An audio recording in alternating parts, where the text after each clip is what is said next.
Hey everybody, I hope we're all ready for the bonus case. We've been playing the first Ace Attorney in the Ace Attorney trilogy, and we finally finished the fourth case with Miles, and we solved his life crises, and then the game revealed to us that there was an additional one. I thought we were done with the game, turns out we are not. So those who can't tell, I'm dressed as Chika Fujiwara from oh my god, the name just left me, and I feel like the world's worst anime fan. Love is War.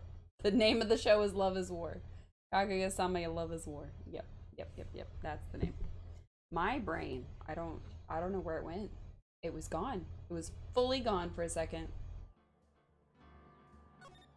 Anywho, it's stream time. That's right. That's right. And we technically started this case, but we didn't actually watch any of this, so it's a little loud for me. I don't know if it's loud for you all. Turn that down in my ears a little bit. Oh, a knife. Oh no. Those things are banned on TikTok. Time to fall asleep. You got it. This is gonna be one of those that I do some voice acting in, to the best of my ability. I'm gonna try to remember the voices we gave all of our reoccurring characters. I have no idea what I'm gonna do for the new characters, so some people might end up with some double voices, just depending. But yeah, welcome back, Dead Zombie Slayer. It's been 2 months since Maya left the office. Okay, so Maya's not here, so we can use her voice. 2 months without a single trial. Oh, that's kind of sad. This man's been unemployed for 2 months. I've had offers, but none I took. Oh, wow. Okay, that seems like a dumb idea, Phoenix. How are you supposed to put food on the table? That is, until the day that girl showed up. Bet. I just hope my voice isn't too scratchy today. I decided to have buffalo chicken macaroni for dinner. And it was, you know, just a little spicy by some standards. So, a lot of vinegar. The vinegar is usually what takes me out.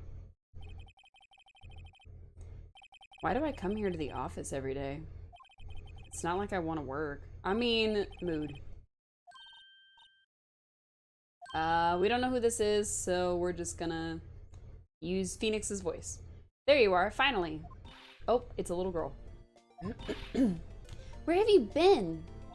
My sister's trial is tomorrow. Who are you? It doesn't matter who I am. It only matters who you are. The famous defense attorney, Mia Fey. Nope.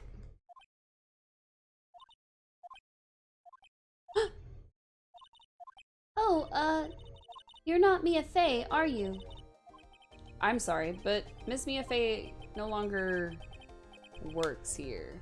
Mia Fey is dead, actually. She's dead in the ground. We buried her months ago. So you are the coffee boy? I'm Phoenix Wright, a defense attorney. Right. Wait!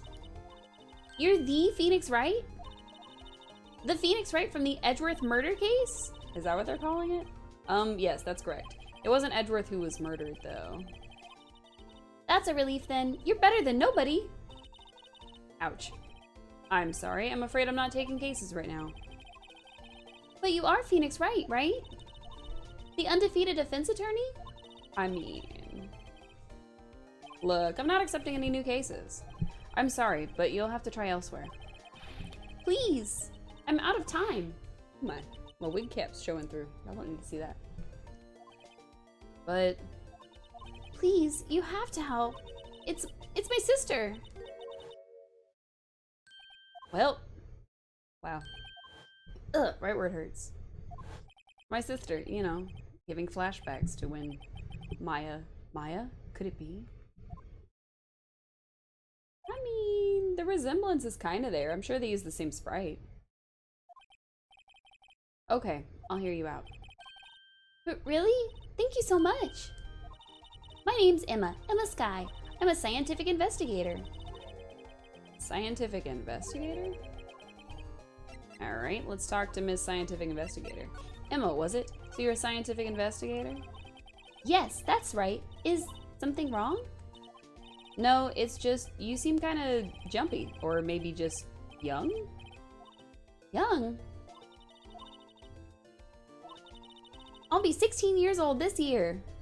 Oh, I see. Wait, only 16? I'm set to be formally assigned to forensics in 3 more years. My work is becoming quite well known, at my age no less. So what exactly is your current position then? Well, legally speaking, I guess you'd call me an 11th grader. Okay, so you're still in high school, got it. But I'm ready to do my job, at my age no less. Great! Another future professional in training. Alright. So what's this about a case? You said the trial's tomorrow? That's kind of short notice to be getting a lawyer. My sister didn't do it. She wouldn't stab someone with a knife. She wouldn't. So it's a murder case. I don't care if there's a witness who saw her do it. She didn't do it. I know she didn't do it. It's a scientific fact. And there's a witness. Just talk to her. You have to talk to her. Right. I suppose I will. I promised her I'd bring Mia Fey, but... That's interesting. How would she know Mia? So, you want to be a scientific investigator when you grow up, then? Excuse me? I'm not a child, I'll have you know. Still, it's good to have a goal, albeit a very unusual one. I believe investigations should be done scientifically. Don't you? Yeah, sure. Can't fault her lack of enthusiasm. If this case is handled scientifically, I'm sure my sister's name will be cleared. Your sister? She talks a lot more than Maya does. I've been doing research, you know. I'm developing a new scientific method of case investigation. I'll show you when I'm done. I'm looking forward to it. Guess I should get down to the detention center and talk to her sister. My sister asked for Mia specifically. This Mia Fey person was a few years below her in school. So they went to the same school, huh? She always told me to go to Mia if I ever needed a defense attorney. And, well, I need one. Incidentally, Mia is a woman. Now that you mention it, I guess it is more of a woman's name than a man's. Well, it's nice of you to help your sister out like this. You must be close. Oh, I think we touched a nerve, chat. Well, actually, when she gets like she is now, I kind of hate her. Huh? But she's my only family. Oh, they're orphans. Great. Your only family? What about your parents? They died in a car accident when I was little. Oh, I'm sorry. Ugh. Okay, we're just gonna walk away on that note. Alright, let's go meet your sister.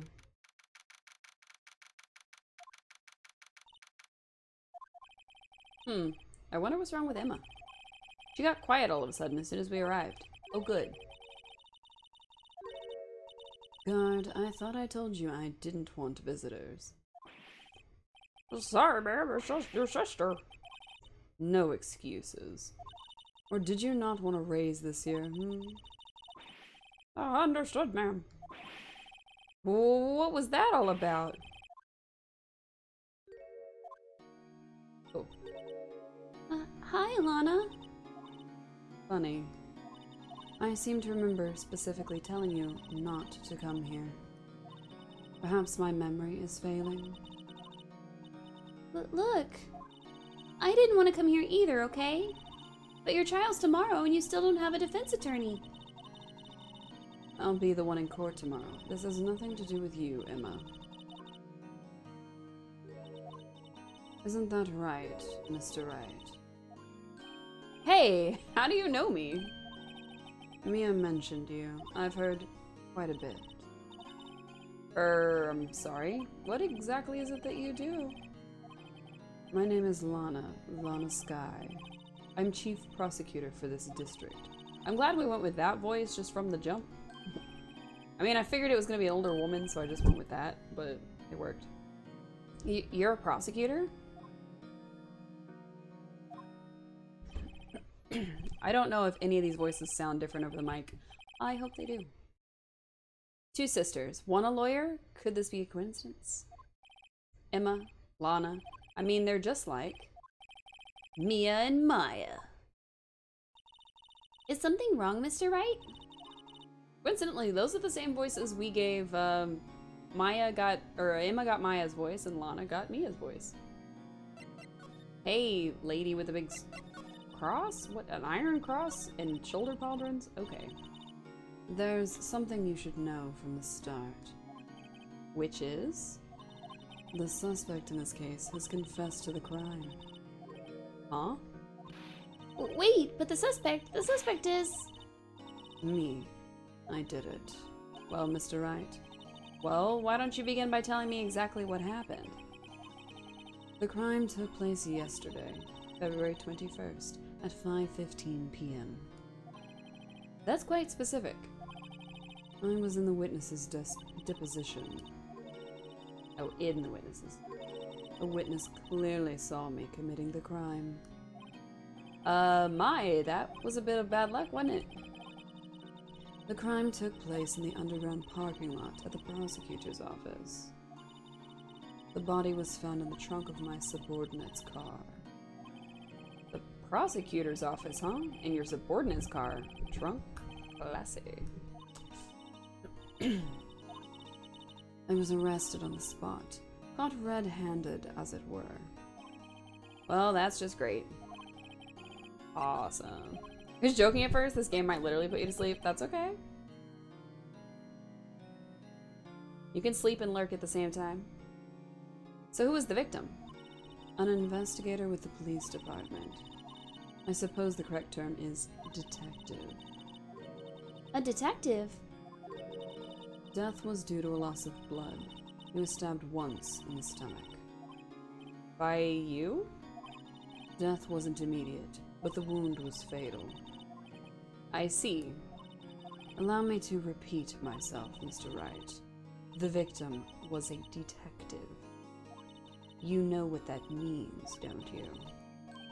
Uh-oh. What? Mr. Wright? What does it mean? Well, it means the police department will consider it a matter of pride to have me found guilty. They will use any means at their disposal to do so. This case gets worse and worse with everything I learn. So you're the chief prosecutor? That is correct.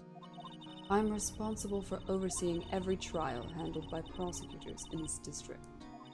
I make sure the prosecutors have what they need to do the job and manage every aspect. Those are my responsibilities in a nutshell. That's an awfully large nutshell. Still, I'm a little surprised. I would think you'd recognize the district's chief prosecutor, Mr. Wright. Huh? In fact, it seems impossible you wouldn't. Lana? What happened to your hand? Oh, this? I cut myself by accident. When I stabbed him, that is. Huh? I'm not very good at being a criminal, I suppose. How am I supposed to defend this? Time to change the subject. Wait, she was in the class ahead of Mia, wasn't she? Let's talk about Mia, who is dead. You were in school with Mia, correct? A few years above her? Emma told you that too, did she? Well, why not? I did drag him here all the way from his office. Although it seems he has very little in common with Mia. Hey! It was in law school. I was in my 3rd year. She was auditing the class. She was different than the other students. Different? She was strong. She'd do anything to become a defense attorney. Anything. That was probably why she was attracted to me. Mia was gay?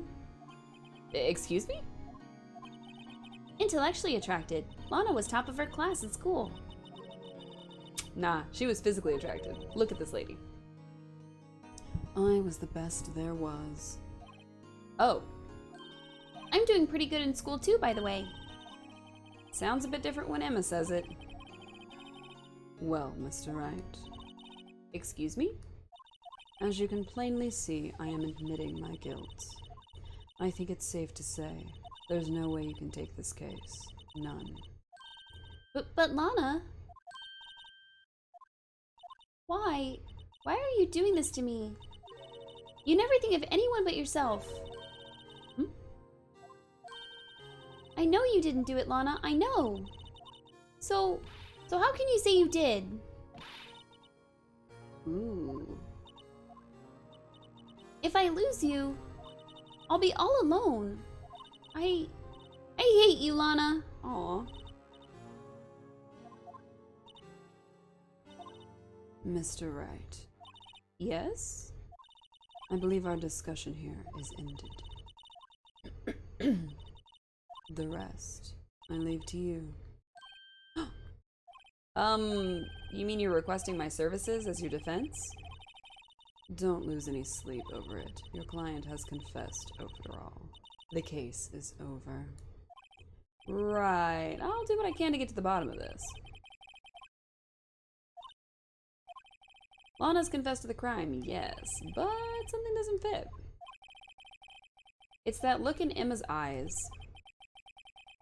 There's something else going on here, and I'm going to find out what.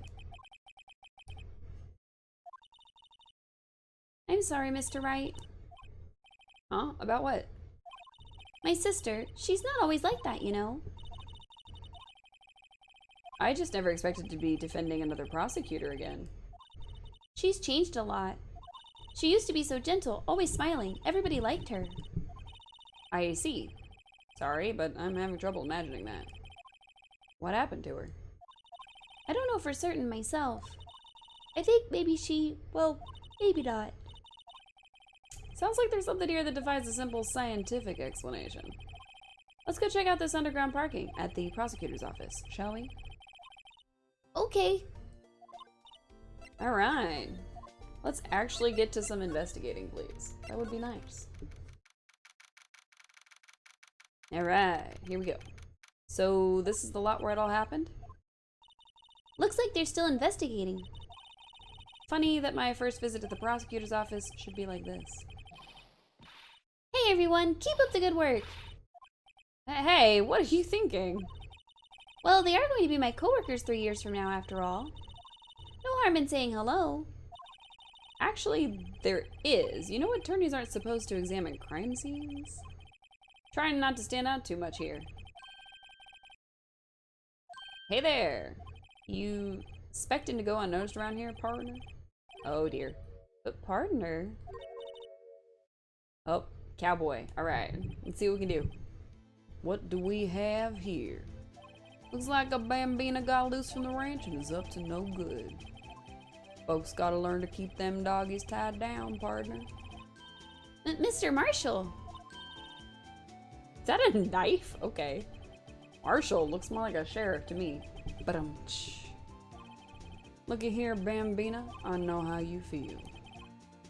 But this is my gang's gold strike, see? Strike? This is our claim, our territory with a mother load of evidence. If you're fixing to mess with what's ours, you'll regret it, partner. You know what dreams the cacti out in the desert dream? You want to? What's this guy talking about? Same, Phoenix, same. Is that whiskey? You head along home now. Happy trails, Bambina. Wow. Well, let it be known the characters in this game are kind of wild. Was that a hombre, a friend of yours? Kind of, sort of, yeah. He's a detective. Who thinks he's a sheriff from the Wild West, it seems?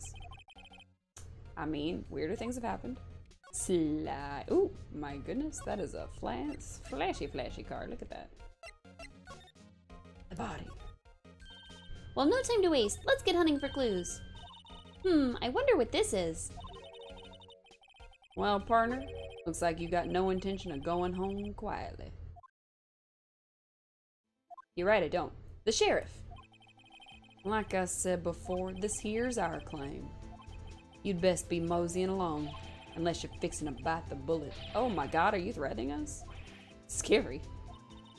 Could you just tell us one thing? Who owns that car? Well, well, the little filly's got a good nose on her. You want to know who rides that red Mustang with the body in her saddle? What the fuck is he talking about? Please. No problem, partner. About time for vittles anyway. Vittles? Get yourself to the saloon up on the 12th floor of the prosecutor's office. Might just find you a cerveza if you like. What? Voice acting is your favorite? I don't know about that one. Prosecutor's office? Where does this guy think he is? And when, for that matter? Or prospector's office? Note to self, look up Vittles Saloon Cerveza. Cerveza is beer. Maybe we should check out room 1202, the High Prosecutor's office. In any case, stay away from the car. You can look around here all you like. Just keep your paws off our claim. Right. Great. Cool. Alright. Great. Maybe there are some other clues around here, Mr. Wright. Let's check it out. You got it. There's a weird thing on the floor. What's this? A wallet? Excuse me, officer. Wait, what are you doing, Mr. Wright? What am I doing? I just found this wallet, so I'm handing it over to the police. I don't believe it. This is real basic. Anything at a crime scene is evidence. That's true. Oh no, I dropped my mic. Let's be scientific about this, please. Just put it in your pocket. That's not scientific. Sounds like that. How is that scientific? That sounds like theft to me. Yeah, for real. Hastily stuffed in the pocket. Shove it in there, just... I'm called to duty already, and at my tender age. Here, I'll teach you the trick to examining evidence in detail, okay? I don't need to know that. We've done that already, I think. By the way her eyes are sparkling, I can tell she's been waiting for this. Okay now. Look at the court record. Alright. You have to be sure to examine evidence carefully on all sides. Now let's start examining, from every angle. Whee! Oh look, I think there might be a clue here. You should check it out, with the press of the A button. I'm positive that's just us opening the wallet. Yeah, we just opened it, that's all. This is an ID card. Sergeant Bruce Goodman. Whatever that ID is. See? Well, isn't scientific investigation useful? I don't think it is. I don't think that really helps us.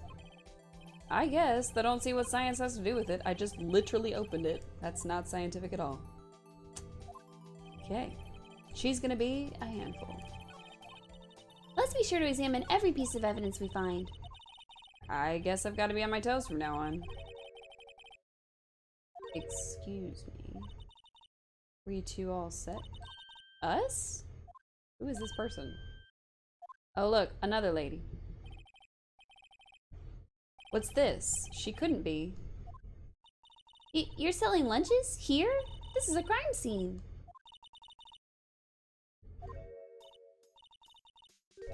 Huh. I don't know what voice to give her, because we already gave Lana the sultry voice, but she's got more of the sultry look.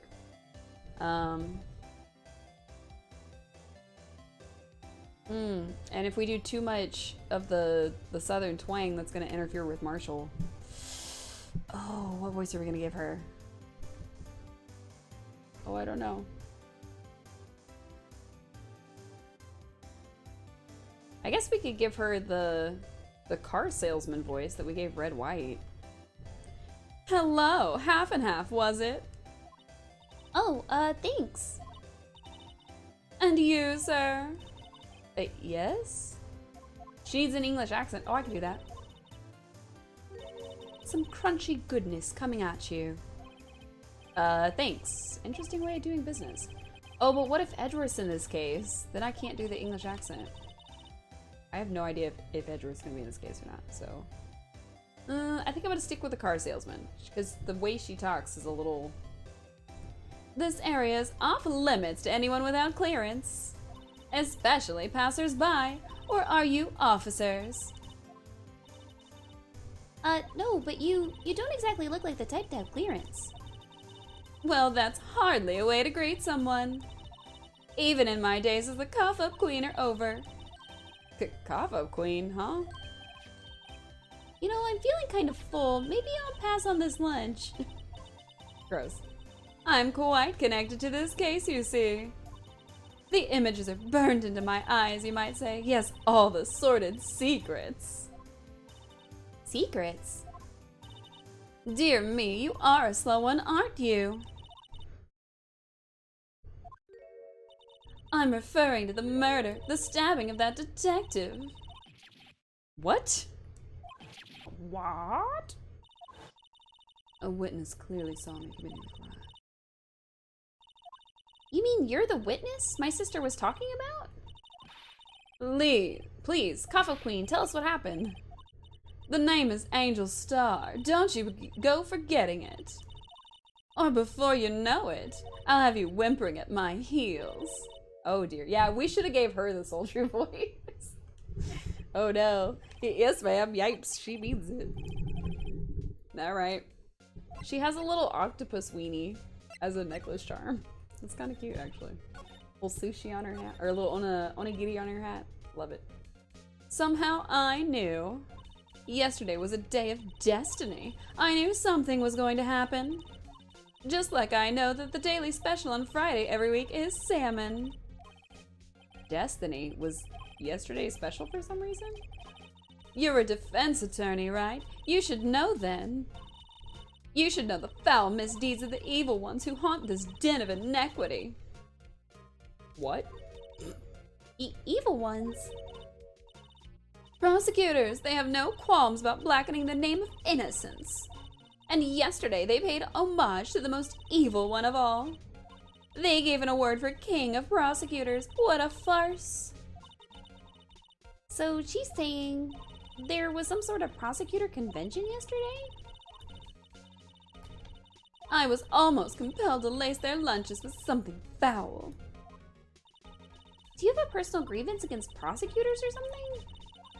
Or is there some kind of scientific evidence of this, evil?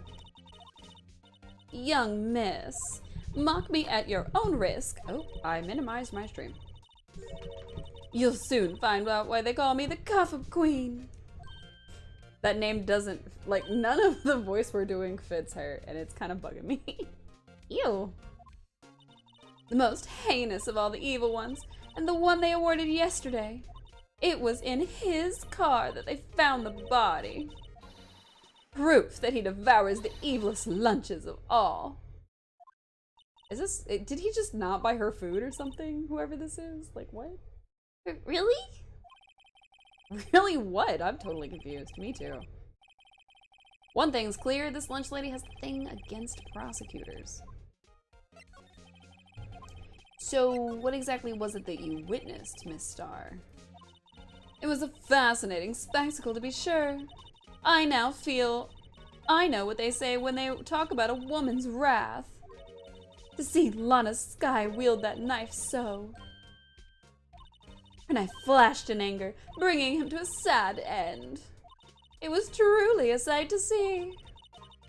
You mean you saw the very moment of the crime?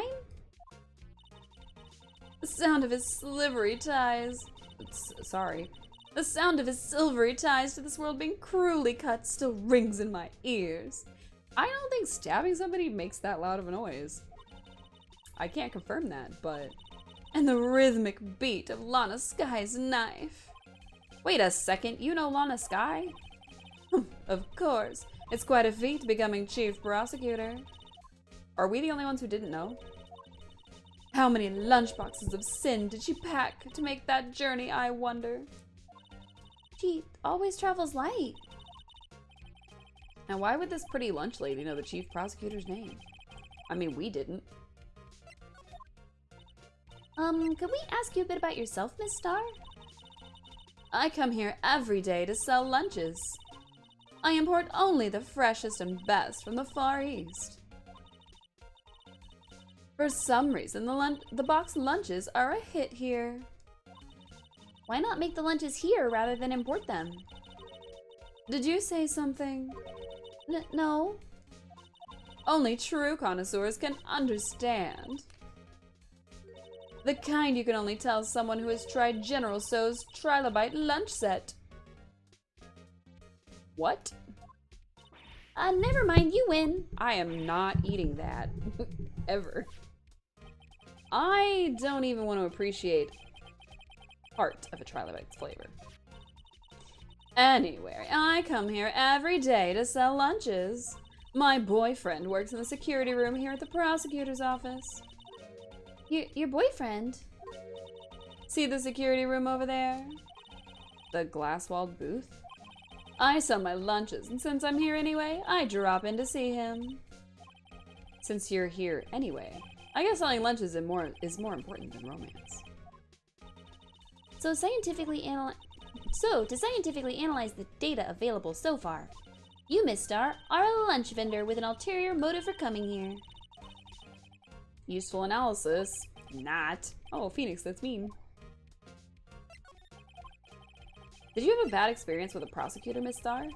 I sense some hostility. Hostility? Perhaps. Prosecutors are all alike, and the bigger they get, the worse they smell. So make them take a shower. Kinda like 10-day-old clams in the chowder. Gross. Wonder if Miss Star was involved in some sort of legal trouble in the past. That'd be a sure case of food poisoning. Scientifically speaking, of course. Yeah, it would, but like, why do you need to point that out? I mean, now you're talking Kaffa Queen. That's probably not what that means. I thought she was just a lunch vendor, but now I'm not so sure. Okay. Bye, weird lady. What's this? No clues here. What's this door? Look, a door. That must mean something. I'm not sure the doors mean anything. No, it won't open. A mysterious lock. I fail to see what's mysterious about it. Mr. Wright, you need to learn to enjoy life more. Let's finish our investigation first, shall we? Aha! A ladder! That's a step ladder. What's the difference? In scientific terms, please. It's scientific, huh? Look at the basic nature of things, Mr. Wright. This all seems so horribly familiar somehow. Yeah, we have this argument with Maya all the time. Okay, it won't let us slide over. Okay. We can't slide anywhere. We can't really look anywhere else. Go to the prosecutor's office. Oh. Glad I didn't give her an English accent, because this is definitely Edgeworth's office. This is the kind of room that just screams, I can do the job. Quite a change from your office, really. Thanks. Look, look, there's a trophy or something here. A trophy? What, that shield? It takes real nerve to display stuff like this. Whoever's office this is, they must be a real stuck-up jerk. Bet I know who that is. Well, I don't know yet. We'll just Phoenix Wright. You never tire of prying into other people's business, do you? That voice. It's... Yep, okay. Long time no see, Edgeworth. Huh? Ah! Mr. Edgeworth! You know him from somewhere? Of course! I'm his biggest fan! My sister introduced us once and... Right, her sister's the chief prosecutor after all. Well, what brings you here? I'll warn you, I've been known to be a real stuck-up jerk. No, did I? No. It was just Mr. Right here, Hey, don't blame me. Ooh, we're just here to investigate a murder case. Murder? That was a weird way to say that. I'm so sorry. I don't think she remembers that we were told that it was his car that it was found in. Because she then says, a body was found in this nasty bright red sports car in the parking lot. That would be my car. What of it? What? Your car? I'll say one thing, she certainly can scream. I'm not screaming that. Sorry. Hey, Buddy boo. So the body was found in your car. Go ahead, say it right. You think I did it, don't you? After you went through all that trouble to help me last year, no less. Oh, it's been a year. Interesting. No, we don't think you did it. I mean, it was my sister who stabbed him. Wait, no, she didn't do that. I mean... Wait. You're the chief prosecutor's little sister, then? Yes, sir, in the sky. It's nice to meet you again. Now that didn't sound forced at all. Ah, now I remember. You've really grown. I'll admit, it was a surprise for me too. To think that my own car would become the scene of a murder. More surprising still, I'm being forced to prove my superior's guilt. I can understand. Wait, what did you say? Lona Skye is the chief prosecutor, the top prosecutor in the district. She can't prosecute herself, so I'll be the prosecutor at the trial tomorrow. You, Mr. Edgeworth.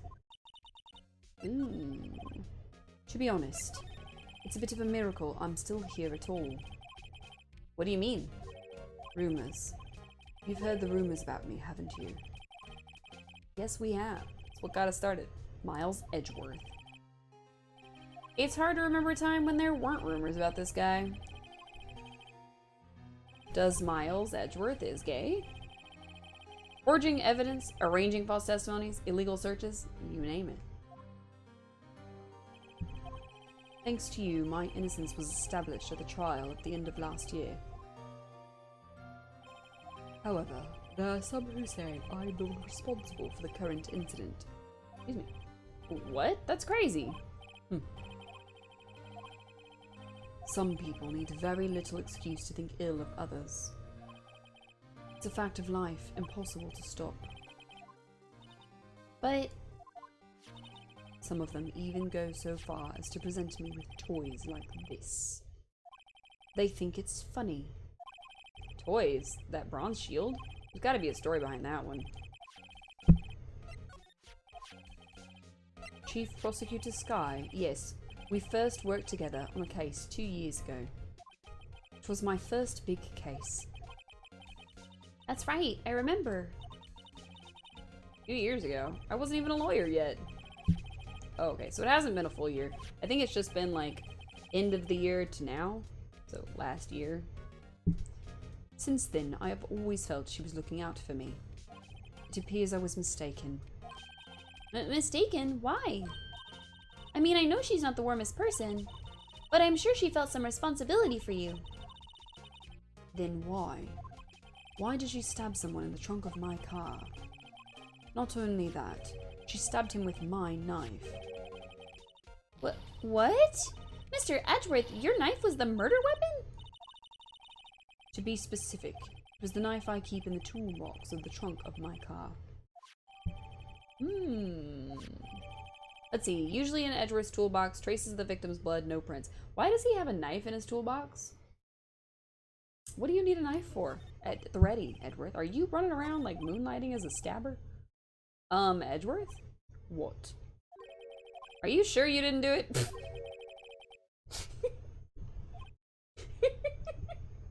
Okay, come on, he can't take a joke.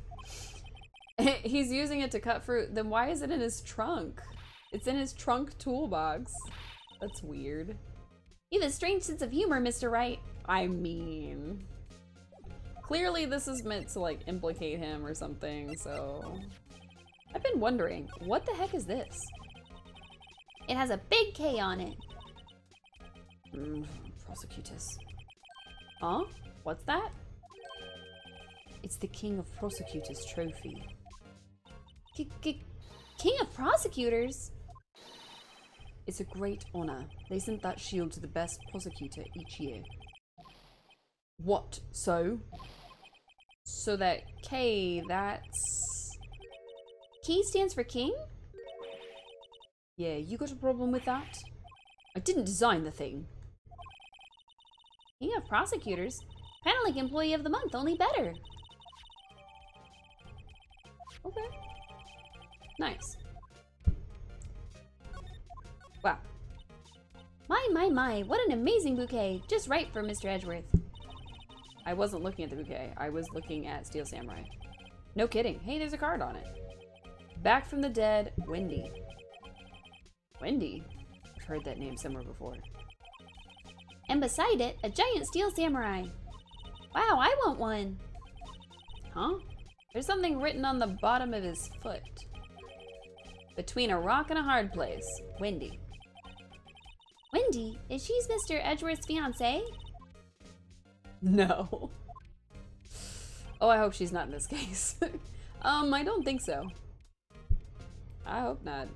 Mr. Edgeworth should have better taste than that. Ooh, cute. What a pretty tea set. I go more for the instant tea bags myself. Amazing. The drawer is filled with packets of tea leaves. They're all sorted by place of origin and flavor. Look at this royal blend. What an exquisitely splendid concoction. There's such a thing as taking a hobby too far. Maybe people just found out he was into teas, so they keep giving it to him. Wow, this jacket is even lacier than his usual ones. This must be his lucky trial jacket. Lucky jacket, right. I've never seen him wear it. I'm sure there's a story behind why it's in a frame. Maybe I'll be naughty and take a picture. She's getting way too excited about this. Alright, can we talk about the King of Prosecutors trophy? So basically this says you were the best of the best last year, huh? You can take that foolish grin elsewhere, right? I lost a day of work to receive that travesty. Huh? Why is that? I had to go to the police department to receive that broken shield. The police department? Yes, right next to the police station downtown. You've been there, haven't you? Where Detective Gumshoe works? Yeah. I was wondering something about your shield. Why is it broken? What does it matter? I've got more important things to worry about. Oh, right. He doesn't seem too concerned about his award for better or for worse. Yesterday was a very busy day for the prosecutor's office. Maybe we should ask him more about yesterday? I mean, I guess. I just wanted to talk to him about the trophy. Why is he so mad about it? So this happened yesterday and the trial's tomorrow. So there's like one day in between for her to find a lawyer. That seems pretty shady. Could you tell me more about yesterday, the day of the murder? Yesterday was the annual cleaning day at the prosecutor's office. Cleaning day? Working with the police department, we sort and file all evidence for solved cases. We call it evidence transferal. I big your hands of old cases, in other words. Oh, and another thing. A ceremony was held at the police department. There's an annual review and awards for outstanding police officers and prosecutors. And that's when you got the shield? I was at the police department yesterday afternoon. I got back here at 5:12. That's very precise. People like myself and Mr. Edgeworth pride ourselves on our precision, Mr. Wright. No, I place little faith in my memory. The only thing I trust is solid evidence. Parking stub. Entered the lot at 5:12 p.m. This is the parking stub from the underground lot. The murder took place around 5:15. That's only 3 minutes. So the murder happened right after you got back? What, right? I'd appreciate it if you'd direct that suspicious glare elsewhere.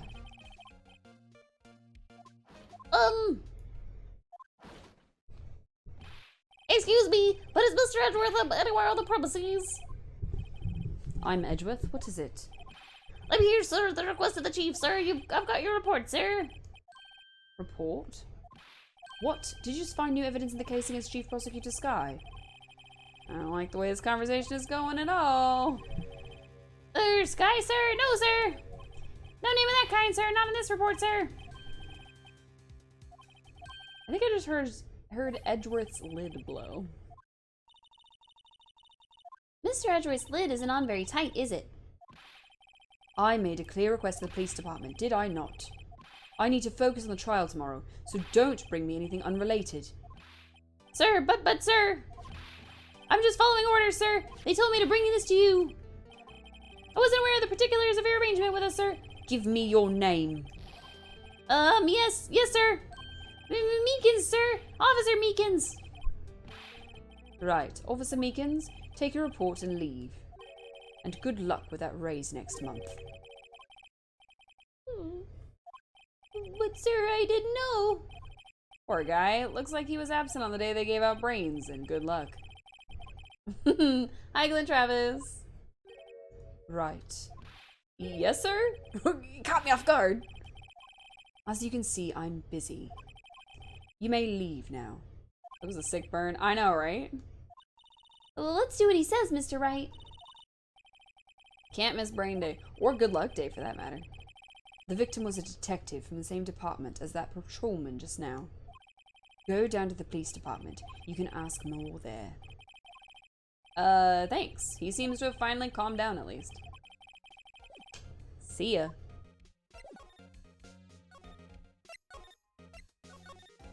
To the police department. Alright. We're at the entrance. Oh. Whew. We're finally here.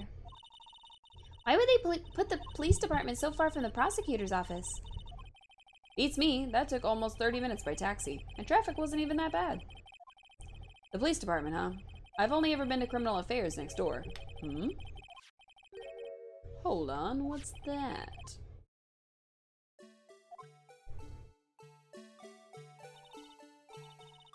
Disturbing. Why does it undulate like that? Oh wait, I know. This is the Blue Badger. They're trying to make him the police mascot. He does not look like a badger. At all. Like, I get it's supposed to be badge, or like he's the shape of a badge, but... Wow, Mr. Wright, you sure know a lot about the police. Still, he does seem familiar somehow. Forget the Blue Badger. Who's that next to him? Someone appears to be dancing with the Blue Badger. Uh-oh, he noticed me. He sure is running over here fast. Okay, alright. It's Gummy! Hooray! Gumshoe has saved the day.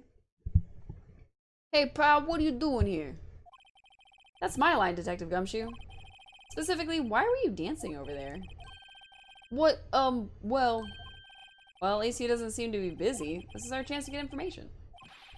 Hey, I'll have you know I'm a very busy man, pal. Right. You have so much time, you're dancing with a badger. I'll give you one word of advice, pal. You better not agree to defend the suspect in this case. Why not? Huh? Well, it's just that the chief prosecutor's confessed to the crime. She says she summoned the detective to the prosecutor's office, and she killed him. But what if she's not telling the truth? Yeah, well, no, come on, pal. There's plenty of evidence against her. But what if the evidence is faked? Hey, pal, can I speak to you for a second? Huh, me? Why is this little girl so peeved at me? She's a relative of the suspect. That's Lana Sky's sister. Whoa, Chief Prosecutor's little sister. Please, just investigate this case carefully, okay? Scientifically. Yes, sir. Oh, by the way, you might want to keep your voices down. You don't want to be overheard using words like faked. Huh? It's a sensitive issue with us these days. So, what are you doing here, Detective Gumshoe? Me? Oh, well, nothing really. They kicked me out of the criminal affairs. Detective Gumshoe, what did you do this time? What do you mean this time? Then what happened? I know things are busy right now. I mean, with my sister's case and all. It's true. We've never had a chief prosecutor murder anyone before. Only the highest ranked people are being led into criminal affairs now. The lowest ranking guy in there is our chief of detectives. They're not letting any of us rank and file detectives in at all. None of you? I know this is an important trial, but isn't that a little odd? It is. So anyway, I thought I'd spend the day getting the badger dance down pat. Isn't there anything else you could be doing? The chief of police himself is directing this investigation, pal. An Officer Marshall was assigned to the underground parking lot. Officer Marshall? Oh yeah, the cowboy. And now that I think about it, Emma did seem to know that Marshall guy. A patrolman in charge of the crime scene. It's unheard of, pal. He's a patrolman? What? What did you just say? How about this thing? Detective Gumshoe, what can you tell me about this? Huh? Hey, pal, this is a detective's ID card. You can't just keep that, you have to turn it into the police. It's people like you that get me in so much trouble all the time. Any Detective Gumshoe must drop his card a lot. Let me see. Bruce Goodman. Goodman. Sounds familiar. Now, my mistake. But didn't you work together with him in criminal affairs? Whoa, now I remember. Bruce Goodman. He's the victim. That's what I thought. Can you tell us more, Detective Gumshoe? Like, how about this trophy? Hey, that's it. That's the King of Prosecutors Award that Mr. Edgeworth got yesterday. Were you at the award ceremony, Detective Gumshoe? Of course, pal. I got an award for diligence myself. Ah, congratulations. I was wondering, why is the award a shield? And why is it broken? Oh, there's a reason. I'll tell you what it is later. Apparently he's forgotten, right? But I was proud of Mr. Edgeworth for winning that award, even with all the naysayers in the prosecutor's office. Naysayers? Must be because of the rumors. My light's not very light today. Anything else we can... a knife! Oh. Found in Mr. Edgeworth's car, stabbed with Mr. Edgeworth's knife, huh? What would drive Chief Prosecutor Sky to do such a thing? Sounds like she was trying to frame Edgeworth for murder. Wait, I mean, sure, of course, someone else really did it. Someone who must have a grudge against Mr. Edgeworth. Car and the knife do seem a little too well organized to be a coincidence. Poor Mr. Edgeworth. What could have happened? We have to find out a little more about what's going on with Edgeworth. Interesting. Can we talk to you about anything else? Oh, nice. Okay. So this ID card belonged to the victim? He was a detective, like myself. Detective Bruce Goodman. What a good man. Don't you think it's strange? I mean, why would the victim's ID card be lying on the ground where we found it? Well, Detective Goodman should have been at the police department yesterday. There was an evidence transfer for a case he handled 2 years ago. Evidence transferal. Mr. Edgeworth mentioned that too. But Detective Goodman was killed at the prosecutor's office. Well, that's the thing. It's hard to say this, but word is the chief prosecutor's guy called him out there to the parking lot. And Lana's confessing as much. He's in a tough spot again. Again? About Edgeworth. What's tougher than murder? You know, that time when he shot a guy? Well, it all started with the murder of that defense attorney, Hammond. Oh yeah, forgot he was a defense attorney.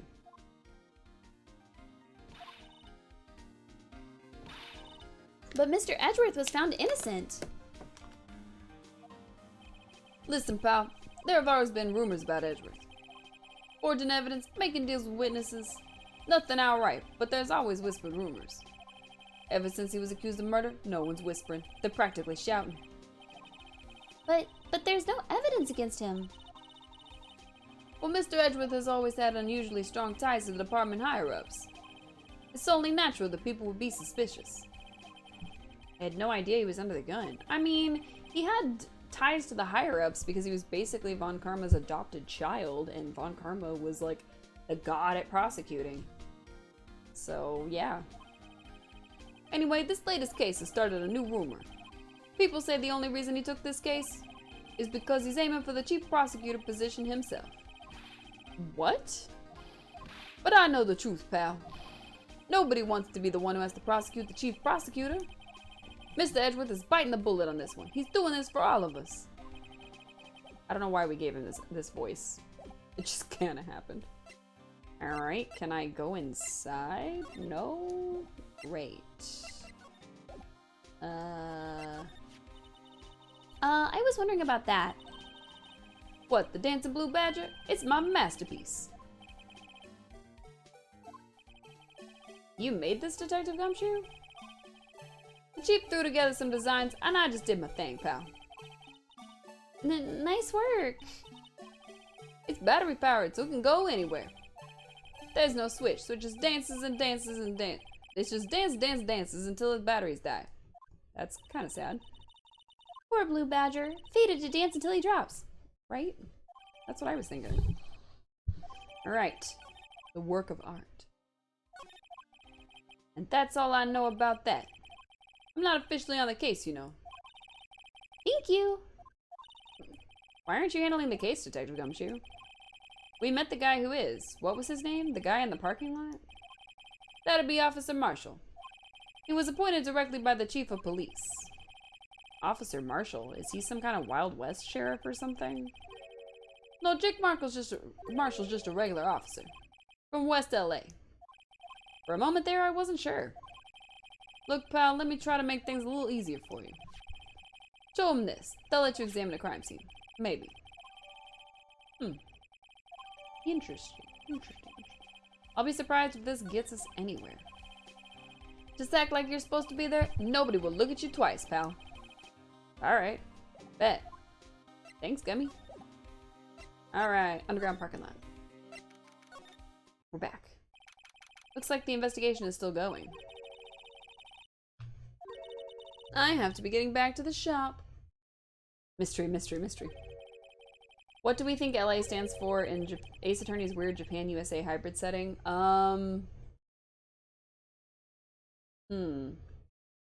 So in our world, it's Los Angeles. In the Ace Attorney world, it would probably be like, I don't know.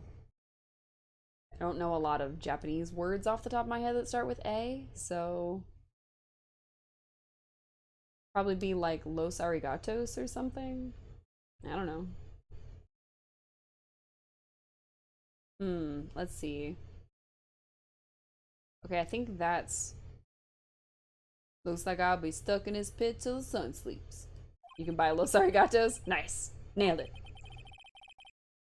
I'll see you tonight in my dreams then, baby. I don't know who that was between, so... Oh, still here? Hello. Why the surprised looks? Didn't I mention? I've got a boyfriend in criminal affairs, too. What happened to the security guard? Bobby. Hey, what's wrong, Bambina? You're looking like a doggy that's lost its herd. She has jelly donuts on her hat. She does. Brock would be proud. Jake Marshall. Strange guy to put in charge of a crime scene. I mean, he's shaving his beard on the crime scene, which seems like it would be like cross-contamination. Can we talk to him? I don't really want to talk to him. We're just gonna show him the letter from Gummy. Would you mind reading this for me? Regular police officer. Trademarked. Oh yeah, totally. Just absolutely normal. Alright, let's see. Okay. His accent's a little hard for me. Switching from Gummy to him is probably gonna be a little... What's this? I warn you, fan letters go right in the spittoon. It's a letter of introduction from Detective Gumshoe. May we investigate? Gumshoe, that old cow dog. He holding a birthday party or something? Huh? Look, where it would say letter of introduction, it says invitation. I think he just miswrote it. Wait, why am I getting all defensive here? No worries, this proves it's from Detective Gumshoe. Better than a blood test. Guess I better let you in then. Thank you, Officer Marshall. Oh, that's right, he's a patrolman, not a detective. Which reminds me. Hey, wait a second. Isn't a crime scene supposed to be handled by a detective or higher? Well, folks, the clues are calling. Welcome to our gold strike. Be like the settler. Strike out for lands unknown. Manifest destiny. Let's have a hootenanny.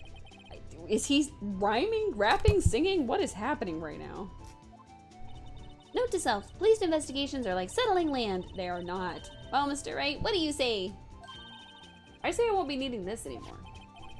Deputy Gumshoe's letter of introduction crumbled and discarded. Ugh. Bye. Thanks for nothing, detective. We're so mean to him all the time. Slide to the right. Alright, we finally get to look at stuff. Ooh, a cell phone. This looks like a cell phone. Scientific analysis would suggest this belonged to the victim. I can't think of anyone else who it could belong to. What's so scientific about that? Should we check it out? Yes. Right. Let's check it out. Really? A tutorial? She already walked us through how to look at things. Button? Click. Ah. This phone's still on the redial screen. Redial? Mr. Wright, most phones keep a record of all the calls you've made and received. You just press the blue button to display the last number you called. Convenient, isn't it? I'm surprised you didn't know about it. Sorry to disappoint you, but even I know about things like redial. Huh? Oh, I'm sorry. It's just, you never know with people from your generation. Ouch. We're like maybe 6 years older than her. We're like 20 something in this game. She's like, I don't know, 16. Whatever. Let's check this phone out. Hide my sadness. Bloop. Now to see who the owner of this phone called last. Note to self. A defense attorney doesn't think first, he just pushes the button. Beep. Wow.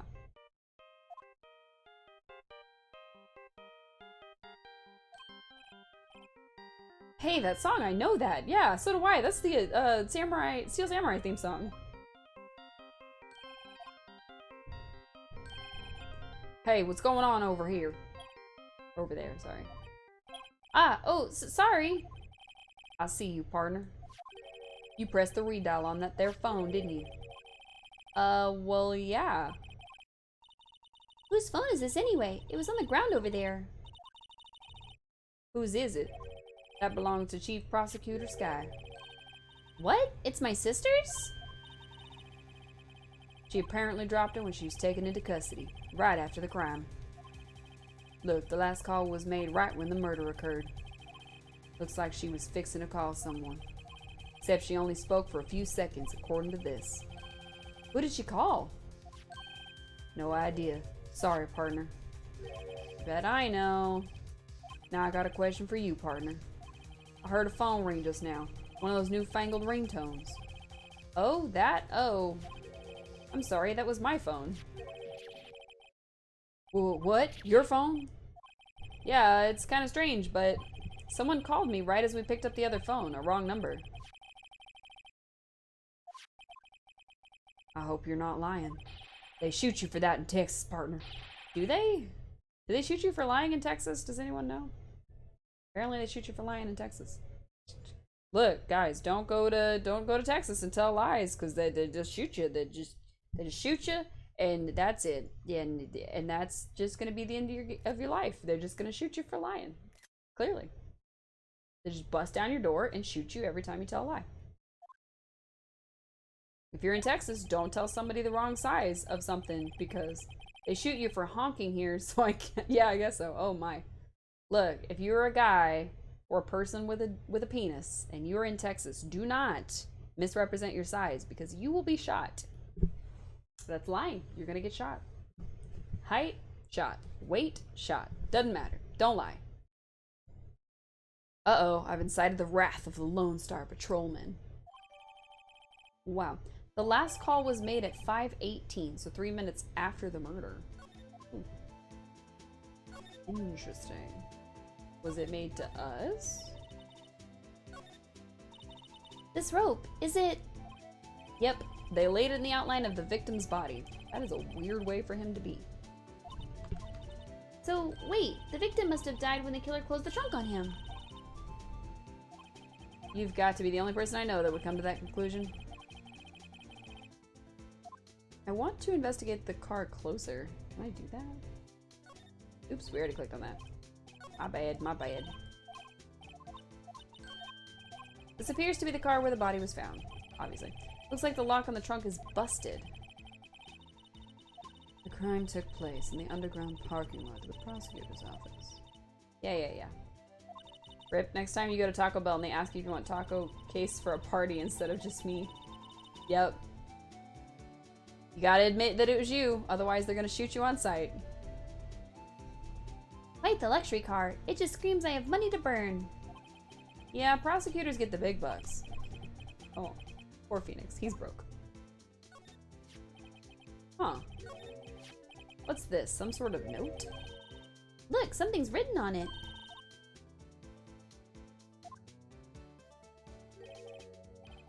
$675-12/2. Goodman. Oops. Maybe it fell out of his pocket when he was killed. That was something I was supposed to read. Well, so, what does it mean, Mr. Wright? How am I supposed to know? Note to self, for detective reasoning, go to Edgeworth, not Wright. I'm mean. I'm sure Edgeworth wouldn't know what this means either. Huh, interesting. Anything else for us to investigate? Anything at all? Nope. Okay. I'm not investigating every single little thing, because that's just not... Wait. Here, a phone. Let's see if it works. Hey, don't touch stuff we don't need to be touching. I can't hear anything. My ears! No, my ears! Maybe it's due to the barometric pressure. What is she babbling about? Hey, what did you just say? See, you can hear just fine. The phone's broken. Huh. Phone is broken. Alright, let's talk to him. Officer Marshall, could you tell us more about the victim? Good men always die young. Remember that, partner. Remember that, chat. Good men always die young. Could you be a little more specific? Bruce Goodman. He was the detective, right? Well, aren't you a feisty doggy there now? Detective Goodman was stabbed here at 5:15. That smiling Madonna told me the tale. I think he means the witness, Miss Angel Starr. One stab to the chest. Fine piece of work. Guess you gotta go be a bad man. Yep. Me too. This here's the autopsy report. Alright. Within an hour and a half of 4 p.m. So it could have been before 5:15. Was my sister involved with the victim in any way? Bad men lie and liars get shot, so you're doomed either way. Yep, that's it. That's the grand solution. Funny you should mention that, Bambina. Chief Prosecutor Sky and Detective Goodman had nothing in common at all. Nothing in common? They apparently worked together on a case a few years back. So there's no motive. Goodman wasn't a particularly gifted detective. That's one reason why I didn't do much work with the chief prosecutor.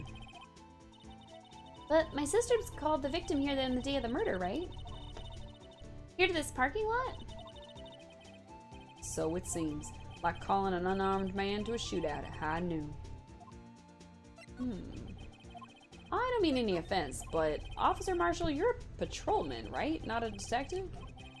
You calling me out? They shoot you for that in Texas. Oh, you hear that? They shoot you for calling people out in Texas, too.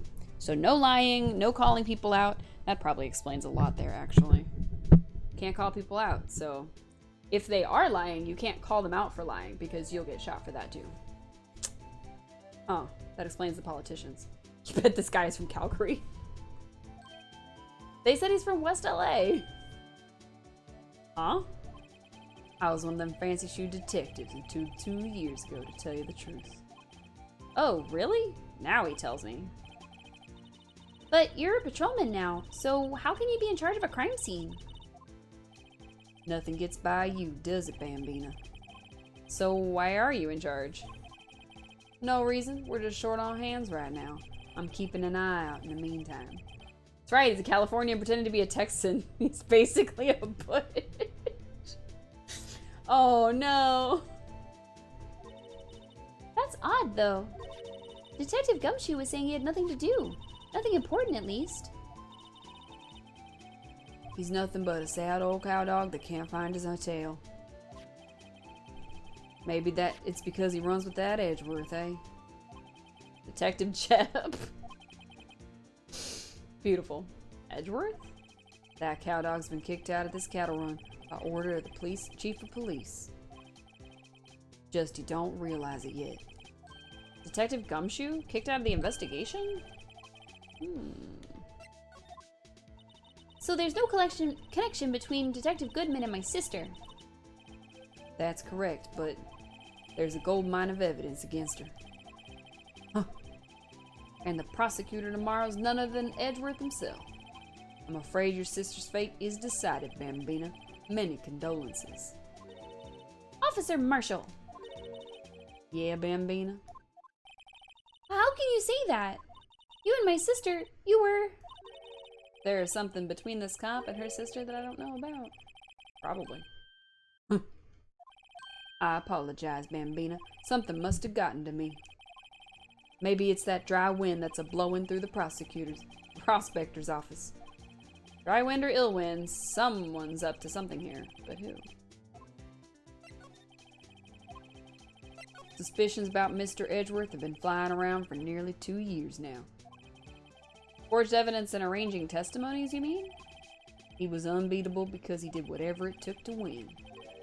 Unbeatable, that is, until he met you. But rumors are just rumors, aren't they? These are prosecutors we're talking about. Evidence is everything to them. If you follow the rumors about Edgeworth to their source, you find one person. But they're off limits. Untouchable, you might say. One person? Who? Hate to say this, but it's your sister, Bambina. Chief Prosecutor Lana Skye. What? My sister? Edgeworth couldn't rustle all those cattle by himself. Some people load their guns with bullets, some people load them with deals. What, you're saying Edgeworth was making deals to win trials? Where there's gunshots, there's bound to be bullets. That's what the old-timers say. There's a big old secret hidden around here somewhere. Everyone knows it. Is that why Detective Gumshoe was taken off the case? Did they target him because he was closest to Edgeworth? So, well, how are we doing, Mr. Wright? Not good. I guess we got some clues. No, we don't.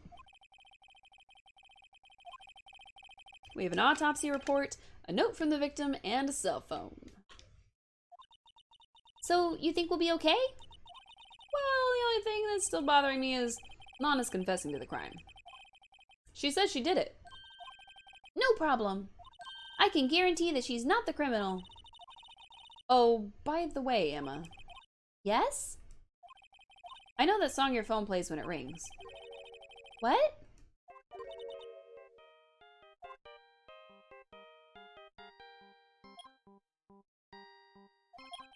It's the Steel Samurai theme song, isn't it? Blah, blah, blah, blah. That popular TV show for kids? That phone that rang earlier wasn't mine. It was yours. At 5:18, just after the murder took place, your sister called you, didn't she, Emma? I'm sorry. Can you tell me what you talked about? Right in front of Detective Marshall?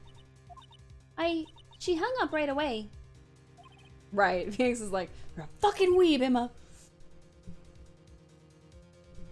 I see. I'm allowed to say that at least once per stream. A detective is murdered and the suspect is the top prosecutor in the district. I've got a bad feeling about this. Like, maybe I still don't know everything that went on here. Be continued. We're gonna try to get about at least halfway through this, considering that we're starting a new game next weekend. So, we'll be playing this one kind of interspersed. Alright, let's get back to it.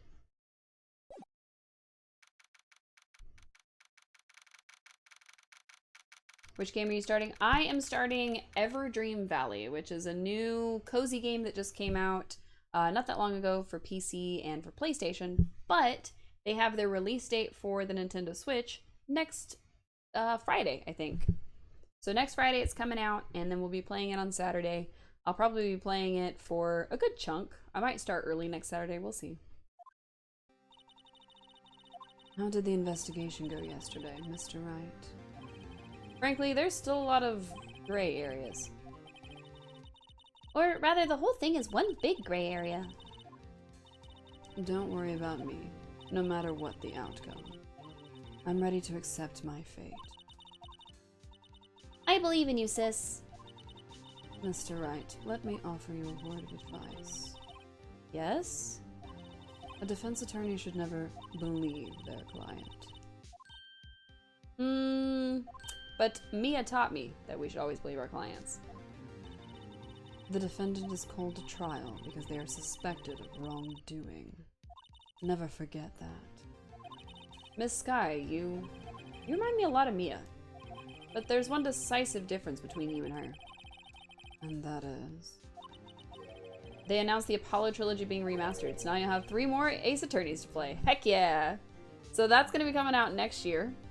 So we'll definitely add it to our stream once it finally releases. If we're still streaming by then, which I think we will be. I'm enjoying streaming, so... Until I hate the thing, we're going to keep going. You're not a defense attorney. Yeah, obviously. But yeah, so we'll probably have to get through the other 2 in this trilogy first, because this is still just the first game. Sounds a good plan? I know, right? I believe it's almost time for the trial. Good luck, Mr. Wright. Wow. My first trial without a Fae helping me. No one's going to bail me out this time. That's the other reason that we gave her Mia's voice and Emma Maya's voice, because they're not going to show up in the trial. Probably. So we should be okay. I'll be alone in there. So I have to discover the truth all by myself. You have a scientific investigator with you. Let's do it, Mr. Wright. I'll be with you the whole way. See, not completely by yourself. You'll be alright.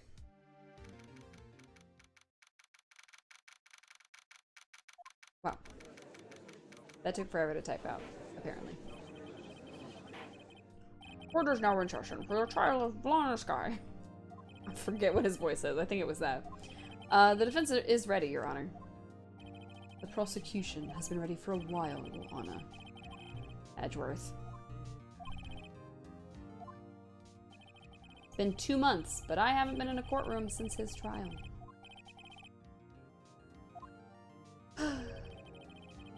I hope that personal feelings will not be a part of the proceedings today, Mr. Wright.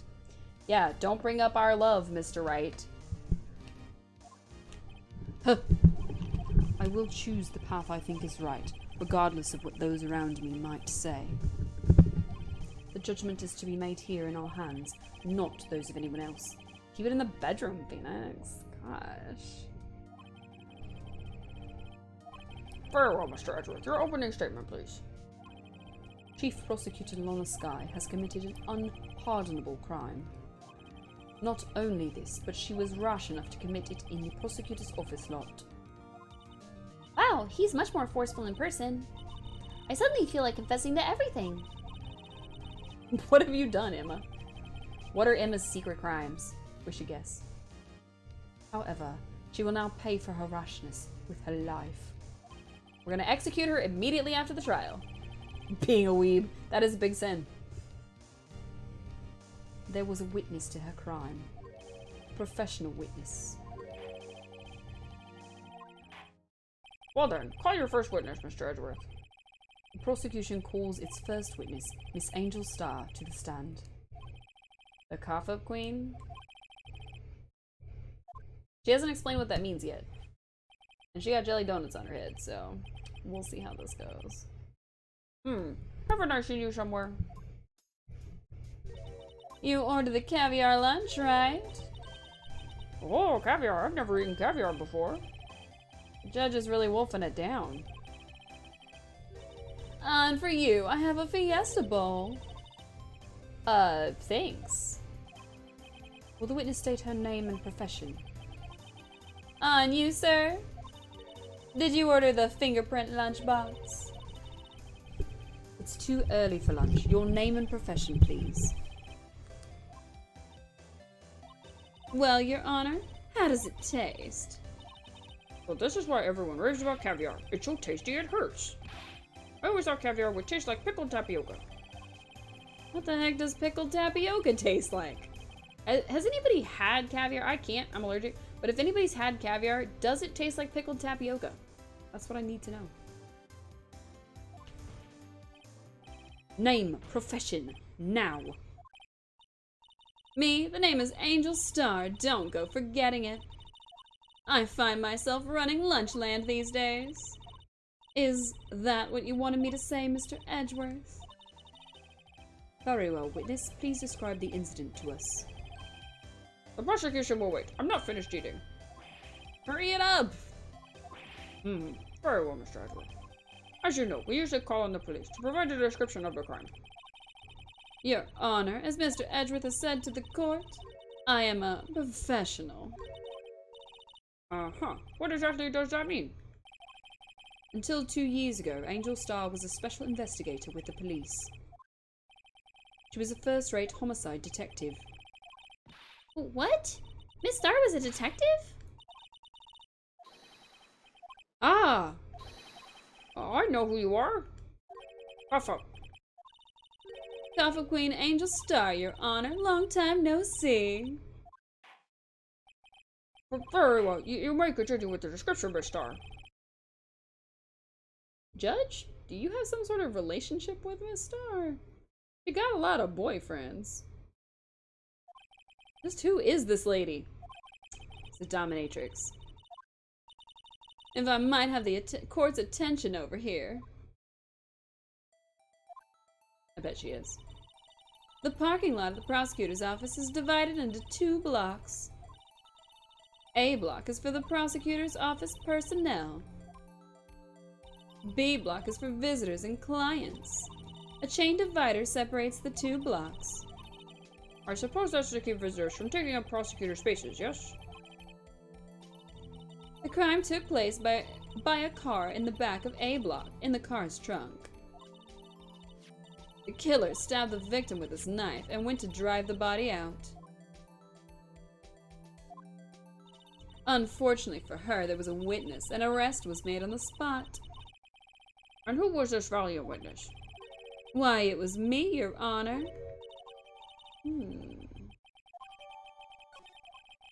Witness, did you see the very moment of the crime? Of course, Your Honor.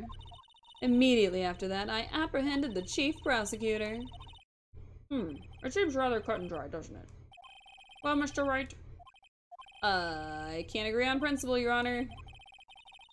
It seems that some poor losers are unwilling to accept the truth, Your Honor.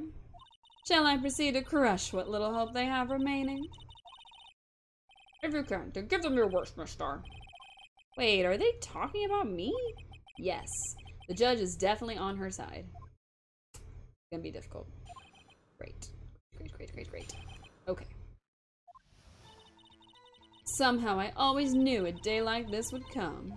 I was on my way to deliver a lunchbox to my boyfriend when I sensed something. Perhaps it was my finely honed detective's intuition at work. Through the wire fence, I saw the chief prosecutor standing next to a garish car. The chief prosecutor was holding a knife in her right hand. Then she thrust the pointy tip of the knife into Detective Goodman's chest. Bring your lunchbox to your boyfriend? How touching. As you can see, there is no room for doubt. The key point of your testimony seems to be that nothing other than the point of the knife, which you saw being stabbed into Detective Goodman. So, how does it feel to be so utterly crushed? I am still thinking about that. It's merely a flesh wound, Mr. Wright. Very well, Mr. Wright. You may cross-examine the witness. Wow. How are we gonna get out of this one? Alright. She knew a day like this would come. She was delivering a box, she saw something through the wire fence. By garish car, you mean? No, I'm asking about the wire fence. Mr. Edgeworth's car, yes. Mr. Edgeworth's. Incidentally, the knife which the victim was stabbed with was also Edgeworth's. Wasn't it? Indeed it was. Wow. What an odd case this is. And the person you saw, you are sure it was the defendant? I saw her from no further than 30 feet away. I am certain it was her. If she's telling the truth, we're doomed. Let's just do what we can. Even if we don't have any proof, we can always nitpick. We're dealing with Edgeworth here. I need something more than substantial than that. Can you tell us what the suspect was doing when you saw her? Okay, so if she saw her through a chain link fence, then through the wire fence. Okay, hold on.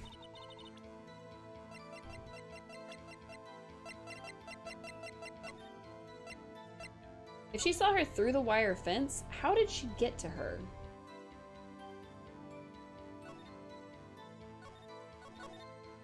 She would have to like run out and like around, maybe? Let's just press for a sec and then we'll see. Tell me more about the knife. I'd say it was about 4 inches long. Ugh, I should be doing all this in voice acting, I'm sorry. Isn't that right, Mr. Edgeworth? It's your knife, after all. Yes, that's about right. Prosecutors are, by nature, well versed in the location of a man's vital organs. Are they? I'm sure it was easier than boiling an egg for my egg salad surprise set. You can't testify as to her ability to kill an egg, I mean a person. Perhaps a chicken salad set would have been a better metaphor. So the defendant was holding a knife, and then what? She thrust it into his chest. Okay. Tell the court why you didn't try to stop this crime. You did see her raise the knife to strike, no? The defense has a point. Unfortunately, by the time I realized what was going on, it was already too late. Too late? Yes, the next moment, the chief prosecutor brought down the murder weapon. I see. It's only a flesh wound, Mr. Wright. We can make it.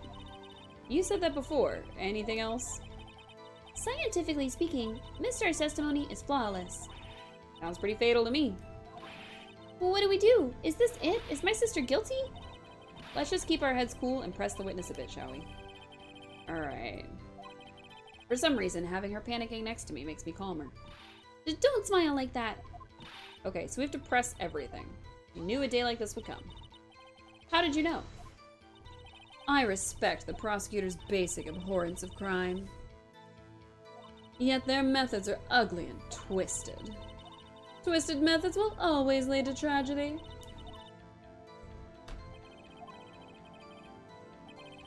The lunch lady's uninformed opinion is duly noted, given that they are used to erasing inconvenient evidence at their whim. Killing off a detective that knew too much is merely an extension of that. Miss Starr, do you have something personal against prosecutors? I felt that I had found my dream job when I became an investigator. And if I hadn't been laid off by those prosecutors over there, I'd still be one. Laid off? She was fired. To me, prosecutors are nothing more than worms. That said, I'm a pro, as you know. My testimony is unbiased and flawless. Very well. You may continue, Miss Starr.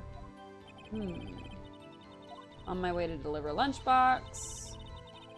This boyfriend, he's the detective? Not that boyfriend, the security guard. But that boyfriend, you have several? Yes, this boyfriend, that boyfriend, and the other boyfriend. Care to join? The yet another boyfriend position is still open for applicants. I'll stick with the lunches, thank you. Note to self, the judge had to think before replying. That's true. The security guard room is in the lot in A block. It's up on the second level, so you can see everything from up there.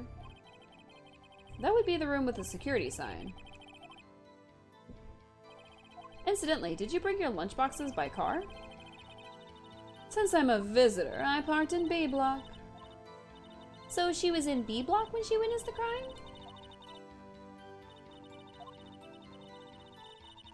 When I sense something, press that too.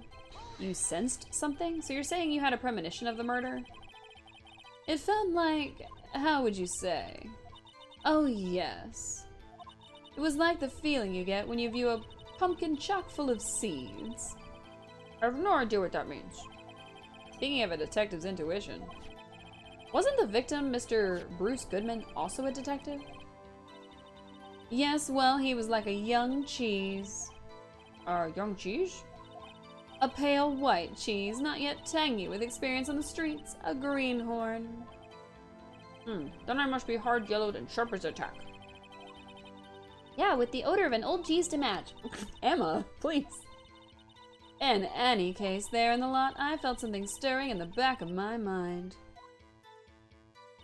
Through the wire fence, I saw the chief prosecutor standing next to a garish car. Oh yeah, we already read that. Okay, so we've pressed her for everything, but what else do we do? We've pressed everything, which means there must be something that we can present something from. Yeah. Oh! I didn't make a choice, and yet we're doing something. Witness, in your testimony, you clearly stated the following.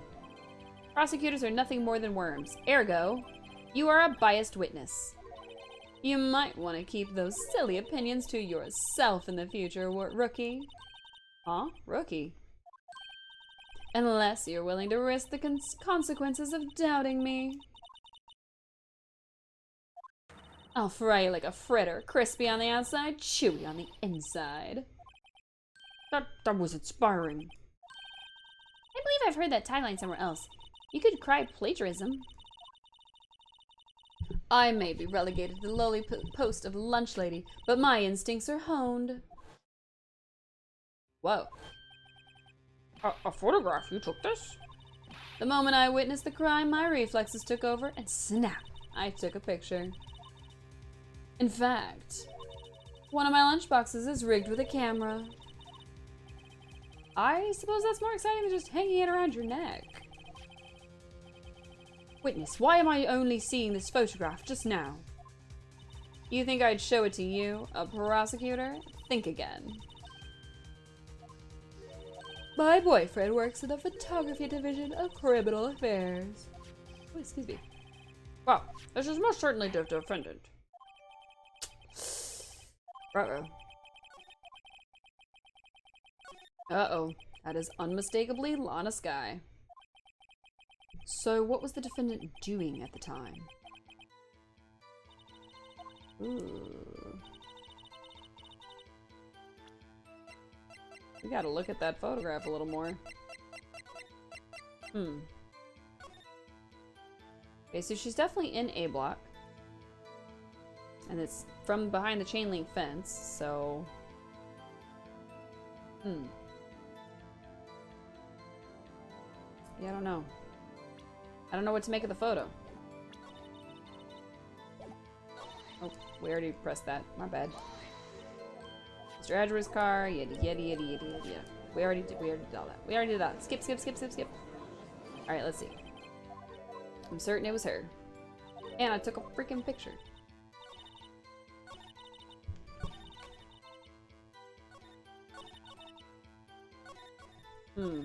Okay, so she's on her way to deliver lunch.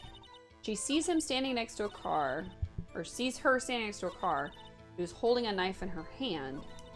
He thrusts it into his chest. Wait, dang it. Okay, let's see. Okay, so she took the photo when she saw her. I'm assuming. But... okay, she was standing next to a car. She was holding a knife.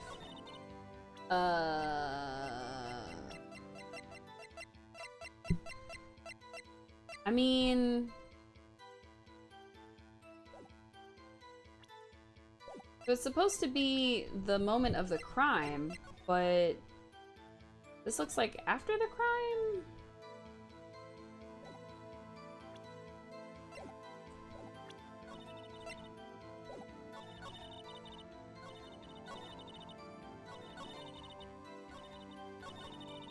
Oh, I don't know. I don't know which one we're supposed to present it on, so I guess we're just gonna have to... we're just gonna have to save, and we're just gonna have to press it against anything. Shove evidence to every statement. Alright. I saw the chief prosecutor standing next to a garage car.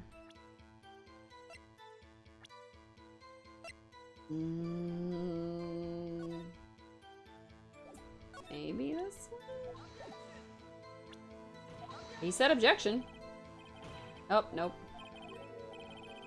Opinion overruled. Okay. Alright, let's try a different one. Holding a knife in her right hand. Arrested. Well, we know that she's got an injury on her right hand, so I'm not sure how that happened. But we don't have any evidence that says that she was holding... Oh. And you witnessed this? You saw Miss Sky stab the victim with the knife? As I've already said, yes. I swear on my finest salmon swirl lunch. I'm sure that is a fine lunch. But isn't that odd? Look at this photograph. This is the photograph you took of the very moment of the crime, is it not? Then why is Miss Sky not holding a knife? Okay, I guess that was the thing. Mr. Edgeworth, your thoughts? Objection. Sorry, that was the wrong voice. That had to be the weakest objection ever, Edgeworth. Yet it was still stronger than your ever-feeble mind, Mr. Wright. What do you mean, Mr. Edgeworth? This photograph was not taken the moment before the stabbing. This was taken the moment after the stabbing. And how can you tell that? Blood spatter. Huh? See the dark crimson stains on the chief prosecutor's coat? But it's a black and white photo. Ah, yes. It's hard to tell, but this could be blood. Well, Mr. Wright, I see no problem here. No problem. No problem, except you. Mr. Wright, are you gonna just sit there and take that kind of abuse? Ugh, you got a better idea. Objection! Wait, that contradicts what the witness said in her testimony. Namely, that she took the picture the moment she witnessed the crime. Well, it seems I was slightly unclear. My apologies. I'm mixing accents now. Oof. That's it? If you run out of lunch, your order seconds. Problem solved. If you don't like it, try ordering the jumbo-sized lunch from the get-go. Good advice. I'm not sure I understood it, but good advice. I didn't have time to stop her. Prosecutor Sky was cold, calculating, like a robot. She killed without pain or remorse. It was a premeditated murder. But premeditated? How do you know? Look at the chief prosecutor's hands in that photograph. Well, are those gloves? Surgical gloves, made of a thin rubber, most likely. Why would she have those on? Was not premeditated. She would not be wearing those gloves. Warg! Was a fun sound. These gloves do seem to tell a tale of premeditation. Premeditated murder, a serious offense. Witness, add this to your testimony. Murder was planned, the rubber gloves prove it.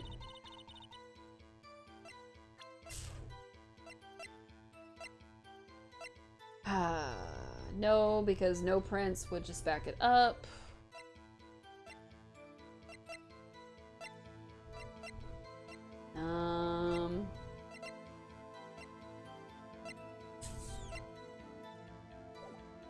I don't know. I have no idea what I'm supposed to be doing. What if she was just in the habit of wearing gloves, like driving gloves? The gloves were admitted as evidence when the defendant was arrested. They were rubber gloves of the kind used for autopsies. In other words, when the chief prosecutor came to the crime scene, she came to do murder. It's the only possible conclusion one can make. Everything was planned. It was a premeditated crime. Arg. Impressive. I'm sorry they took you off the force, Miss Star. This is bad. She's got them thinking this was all planned. If she can prove this claim, the trial's already over. I've got to think of a way to show that this wasn't premeditated. It's only a flesh wound, Mr. Wright. We can make it. Said that before. Huh. Okay. We have to prove that it's not planned. How in the world? How in the world? Oops. I skipped over it again. I just like hearing that noises, I guess. Oops. Wait, standing next to a garish car is the end of the... Okay. Okay, so they took off the rest of her testimony and replaced it with this. Wait, no, so it would have to be this unless she knew about his toolbox. Because it couldn't have been planned if the knife just happened to be on scene. That would have been way too lucky. Witness, do you know what this is?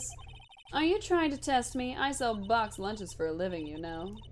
That's a knife. The knife. The knife that was in Mr. Edgeworth's trunk. Indeed, it is my knife.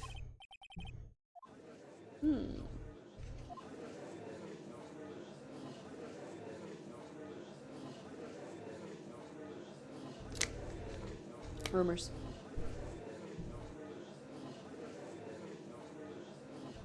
Wow.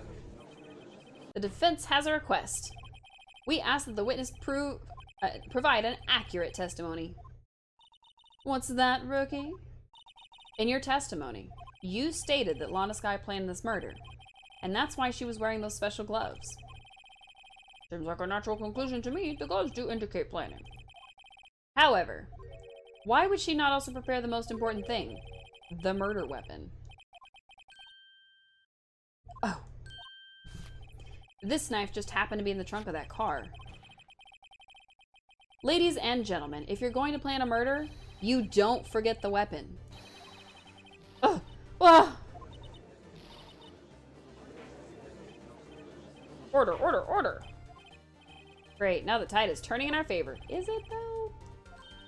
Great show, Mr. Wright. My sister's as good as free. Y'all, please.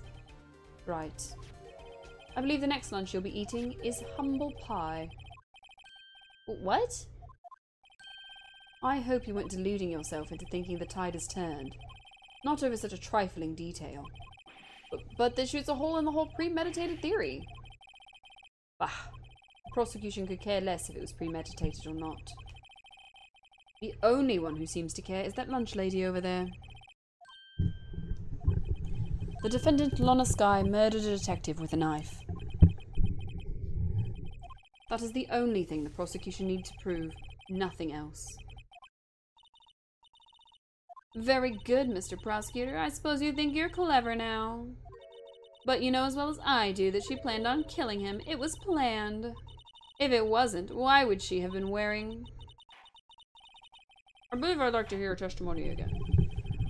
Witness, please only tell us what you saw and not what you thought. Oh, sorry. I didn't give him his accent. My bad. I gave him her accent. Please only tell us what you saw and not what you thought. How dare you?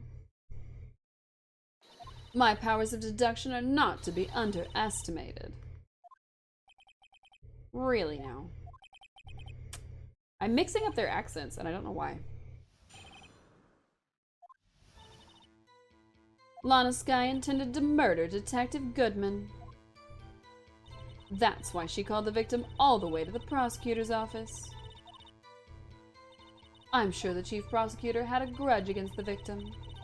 Nothing else could drive that human machine to plunge the knife in again and again. Oop. That's definitely not the right thing. The victim was summoned from the police department to the prosecutor's office. It does sound a lot like premeditation, doesn't it? So if I ordered a pizza, does that mean I'm planning to kill the delivery boy? In any case, the defense may now cross-examine the witness. See, we got her there. 'Cause there was only one stab wound. Oops. I'm sure I needed to read all that. We're not reading all that. Alright. You were wrong. It was a single stab wound. You say she stabbed him again and again. But you couldn't have witnessed that. Are you testing me? Then I'll test you. With my moss surprise. I'm afraid the moss is growing under our feet as we wait, Miss Star. What do you mean? I shouldn't have to explain this, but take a look. The autopsy report states that the death was due to a loss of blood from one stab wound. Aha! You're right. Good show, Mr. Edgeworth. What a hunk! He's my hero, really! What about my objection? No one noticed? Well, witness. You got the crime scene set, right? Oh, thanks. I always believed that no one could ever mistake ketchup for blood. But now I realize that such mistakes are possible. So, you're saying you mistook something for blood? When she lifted her knife, I thought I saw blood at her breast. Splattered blood from the victim. That's why I thought she must have stabbed him at least twice. And tell us what you thought you saw that was blood. Testify. I mean, didn't she just say ketchup? Her red muffler looked like blood to me. That's how ghastly the whole scene was. Wait a minute.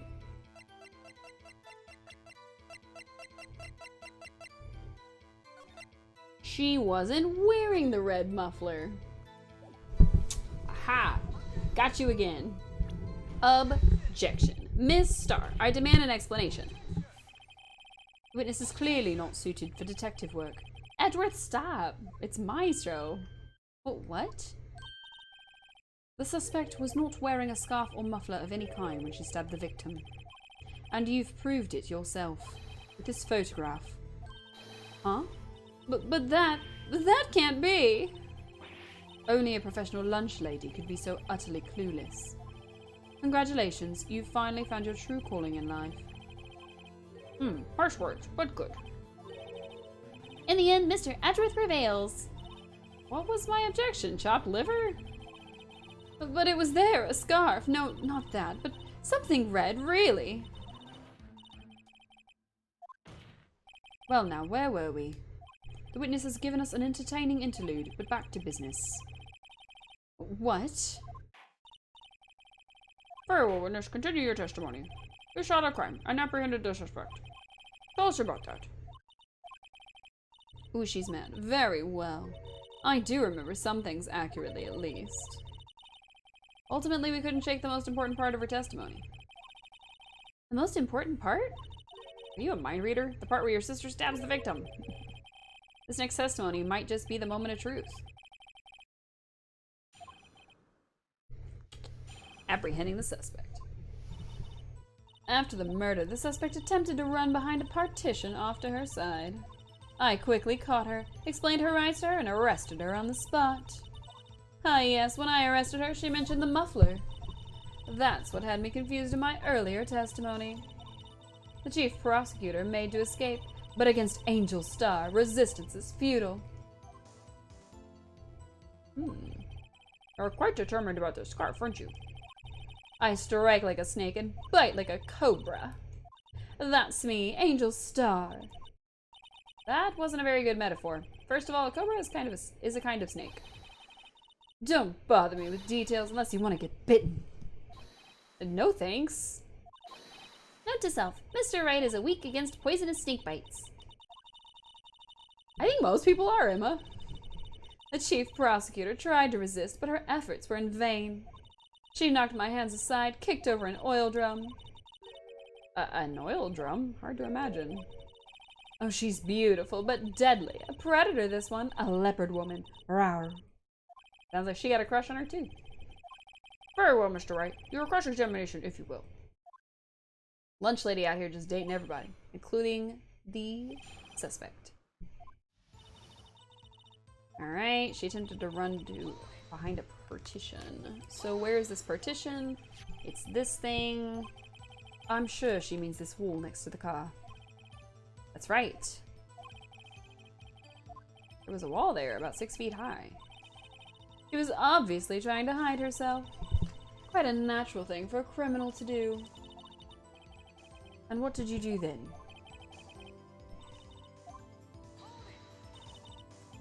You say quickly. Were you close to the suspect? As I just said, I was only 30 feet away from her the whole time. Maybe I should press her for more details. Yeah, there's a whole chain link fence in the way. I like to stay on the floor plans just to be safe. The Lunchland car was... She was a visitor, thus she... Oh, she was a visitor, thus she was parked in B block. So you witnessed the murder from here? That would make it about 30 feet from the car, yes. Is that correct, Miss Star? Yes, that's right. But there was a chain link fence in... Oh, but there was a chain link fence in front of you? I went over it, of course.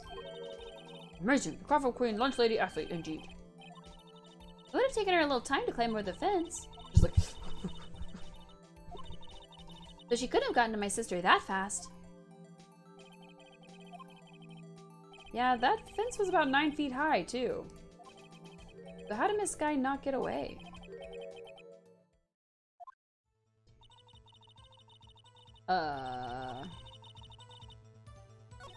She just, like, scaled the fence like a freaking spider monkey, I guess. I don't know. That seems suspect. I don't know if she would did that. In heels? In this dress? I mean, I assume she wears this all the time, because that's how characters in this thing work, but... Yeah, I don't know.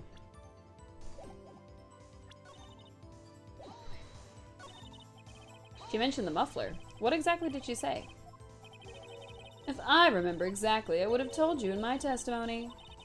Cheeky. Anyway, all I heard her say was the word muffler. Just that one word?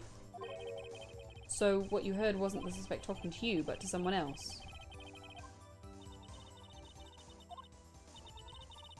Yes, the chief prosecutor was talking on her phone. Her phone? She can't mean. By phone, do you mean this cell phone discovered the crime scene? Yes, ultimately. Ultimately. My memory... It's like a salmon heading upstream, you see. No, the court doesn't see, Miss Star. The chief prosecutor first attempted to use the phone hanging on the wall. On the wall? That's right. Near the car, there was an emergency phone on the wall. Apparently, it was out of order. And so she used her cell phone? Indeed, the emergency phone was out of order that day. Good witnessing, witness. Good witnessing? Whatever happened to good testifying? You should, of course, add this to your testimony. The things I do to please this rookie defense attorney. Oh, okay. Saw it all, how she tried the phone on the wall, but had to use her cell instead. Do you think you could restate your testimony for the court? I was going to ask the same thing. I'll only say this one time, so listen close, rookies.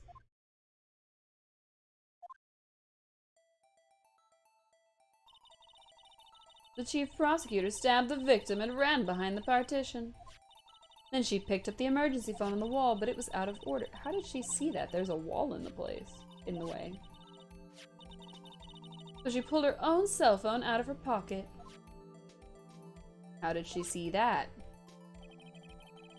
And during that time, you climbed over the chain link fence. And then I boldly grabbed her arm. The chief prosecutor hung up her phone. And you saw her doing this? What is it, Mr. Wright?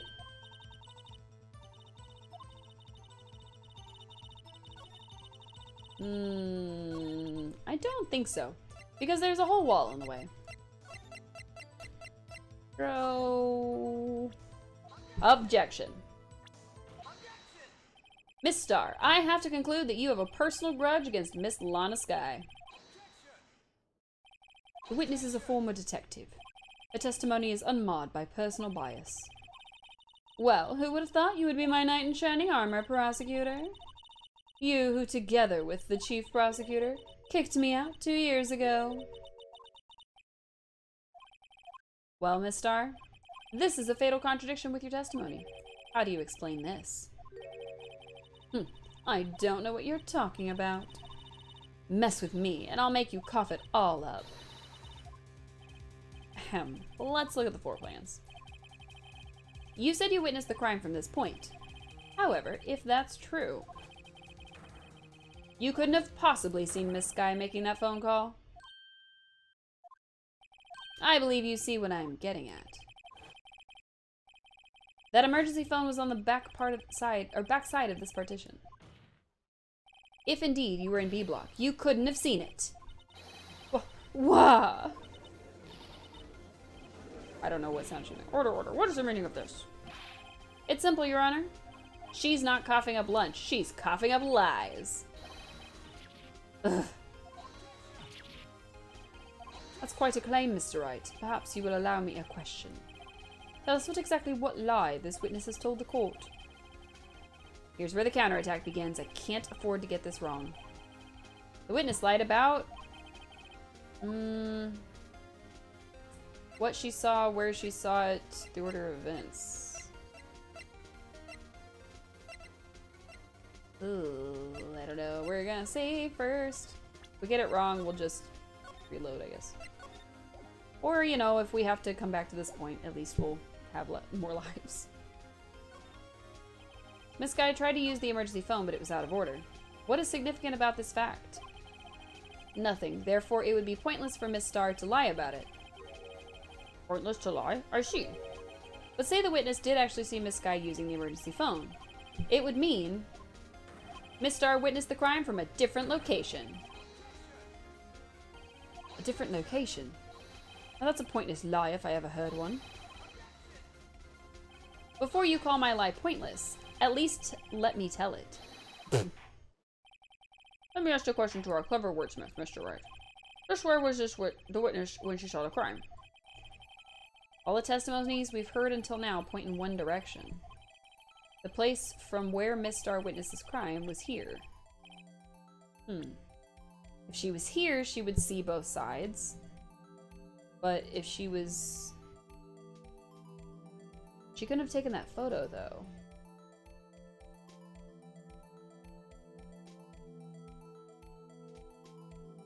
Okay, so she'd have to be here somewhere. But then how'd she get the photo?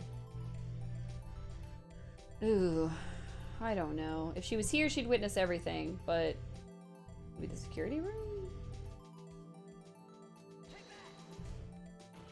Probably wrong. This is the only place where she could have been. The security guard room? Indeed, the security guard room in the underground parking lot is well positioned. It's built on the second floor, so you can see the entire lot. She would have been able to see the emergency phone from here. But why there? There are many other places where she could have seen the phone. Not in this case, Your Honor. The witness, not being part of the prosecutor's office, couldn't park in A block. The only place where she could have seen the crime and the back of the partition is here. I remember in your testimony you said you brought a lunch to your boyfriend in the security guard room, yes? Well, Miss Starr, how many years have I been getting the better of men? To think the tables could be turned.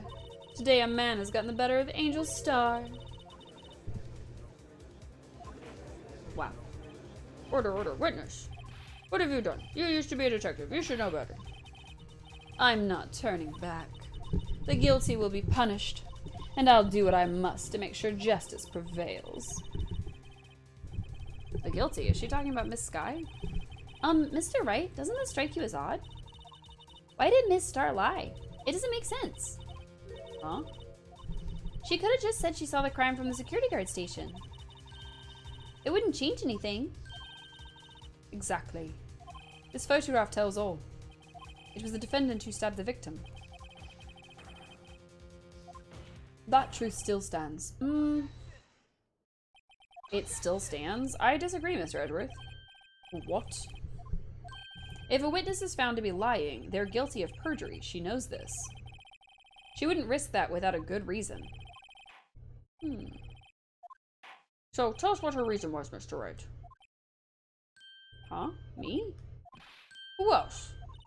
Mr. Wright, let's review what we know. The star witnessed the crime from the security guard station. But she lied and said she saw it from B block. It must make a vital difference, but what? What would change? Distance to the crime? It changes the distance between her and the scene of the crime. My condolences, Mr. Wright, but one look at the floor plans, and it's quite clear. The distance between the scene of the crime and the guard station is 30 feet. I don't see how that would change what she could see. What she saw is not in question here. What matters is the time it would take her to reach the scene of the crime. Miss Star, you witnessed the crime from the security guard station. Now, how long did it take you to go from there to the scene of the crime where you arrested Miss Sky? Well, witness? You. Yes? You ordered the squid wheels, right? The quality of my lunches has gone from low to inedible. I was bringing a PB&J lunch with fresh boysenberry jam to my boyfriend. Boysenberry for the boyfriend. He wasn't in the station, so I waited. I witnessed the crime from the glass-walled station. She can bring you a PB&J any day. Mommy? Sorry. Mommy? Sorry. And before I knew what I was doing, I found myself running towards the scene. But the door was locked. I couldn't open it.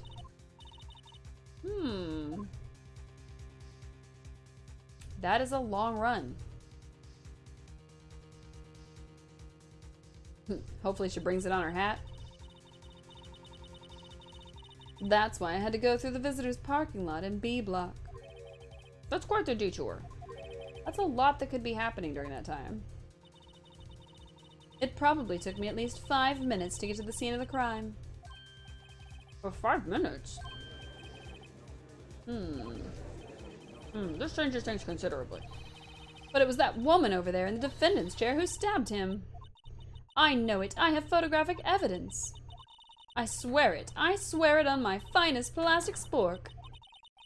You have a point, and the spork is a wonderful invention. Would you like another caviar lunch? Absolutely. Uh-oh. Mr. Wright, you have to do something. Do I have any evidence to stop this? I have to. Find some, I guess. 5 minutes between the witnessing of the murder and the arrest. Think about it.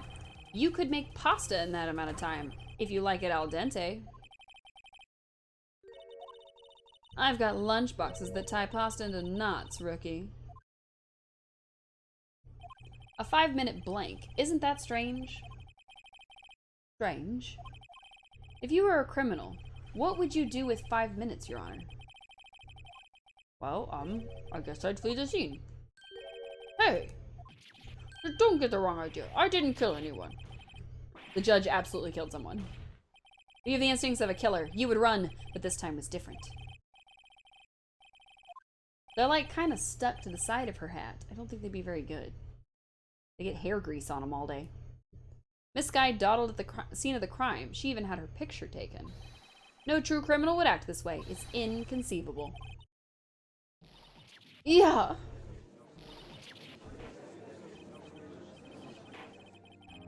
Well then, it seems we've come to the end of this testimony. The witness has a grudge against the defendant, and a blank in her testimony. Mr. Edgeworth, is the next witness ready to go? Unfortunately, I appear to have overestimated this witness on account of her professional history. We did it! We screwed that can shut, Mr. Wright. That was too close. It really was. I'm afraid that the Coffin Queen has been dethroned. And with that, court is adjourned. A next witness? Oh. Oh, okay. Mr. Edgeworth, you ordered the squid wheels, right? That's the one she tried to foist off on me. I prefer not to take the defense's team's leftovers. Anything else to say? I might be able to save you. I have decisive evidence. What was that? Is this another one of her trick lunchboxes? My apologies, but we have no further questions to ask of you, Miss Gar. Ah. Is this your jumbo lunchbox? Woohoo! A triple-decker! Out of deference to the witness's determination, I'll allow one more testimony. Let's hear about this decisive evidence. Like the Lunchland motto says, you won't be disappointed. What's she going to pull out of her lunchbox this time? Is lunchbox a euphemism?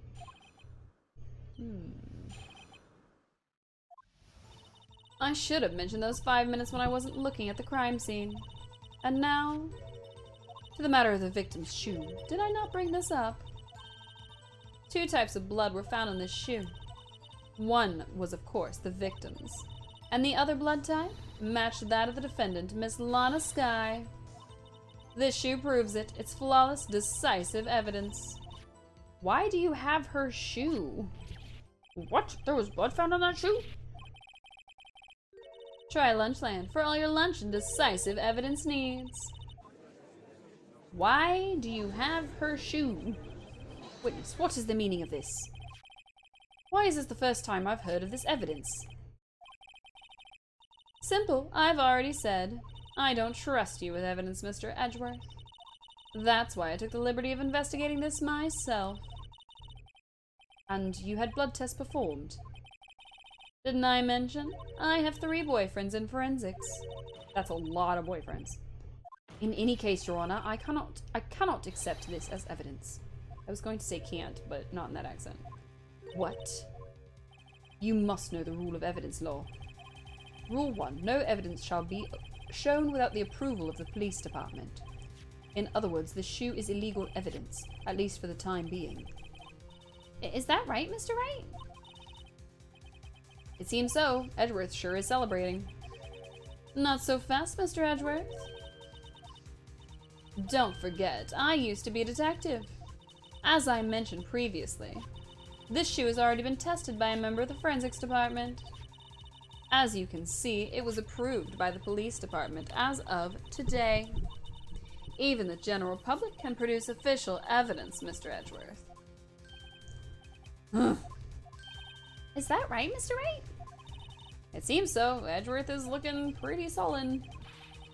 You could at least study some evidence law, really. Thanks, Emma. The prosecution's complaints notwithstanding, it appears that this evidence satisfies the first rule of evidence law. However, it seems that you have yet another count against you, witness. Anything to ensure that the guilty are properly judged. Very well, Mr. Wright. You may cross-examine the witness. Alright. I should have mentioned those 5 minutes when I wasn't looking. Alright, so now we have the blood.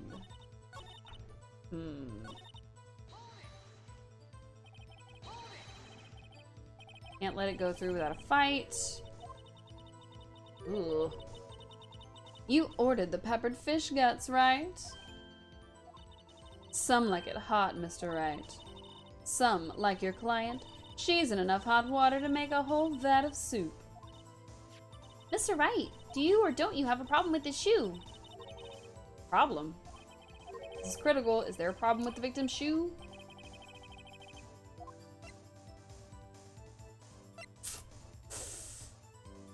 Yes?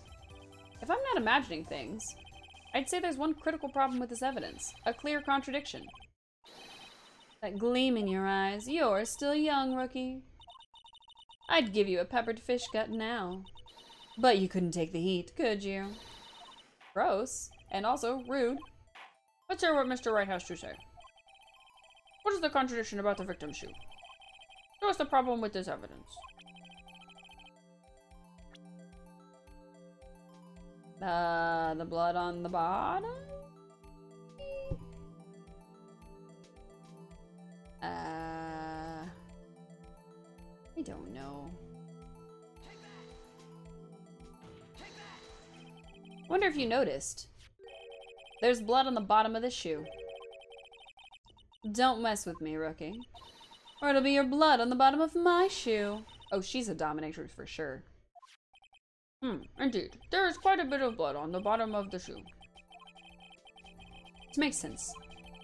Oh, thank you. Oh, I love the name. Uncle Iroh Joefish. I love Uncle Iroh. He was great. Is great, technically. He's a ghost, but that's okay. It makes sense. The victim was stabbed with a knife. What could possibly be contradictory? Want to come support a fellow cosplayer? You want to, or are you asking me? Because I love cosplay. And also, I love cosplaying on stream. Does that mean you do an Uncle Iroh cosplay? I'd like to see that.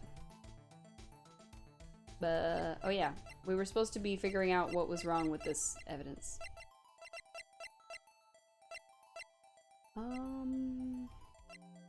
You want to come support? And you do. Nice! That's awesome. Do you do anything other than Uncle Iroh? Or... I'm distracted from what I was doing. Oh no. There's no blood on the ground, maybe?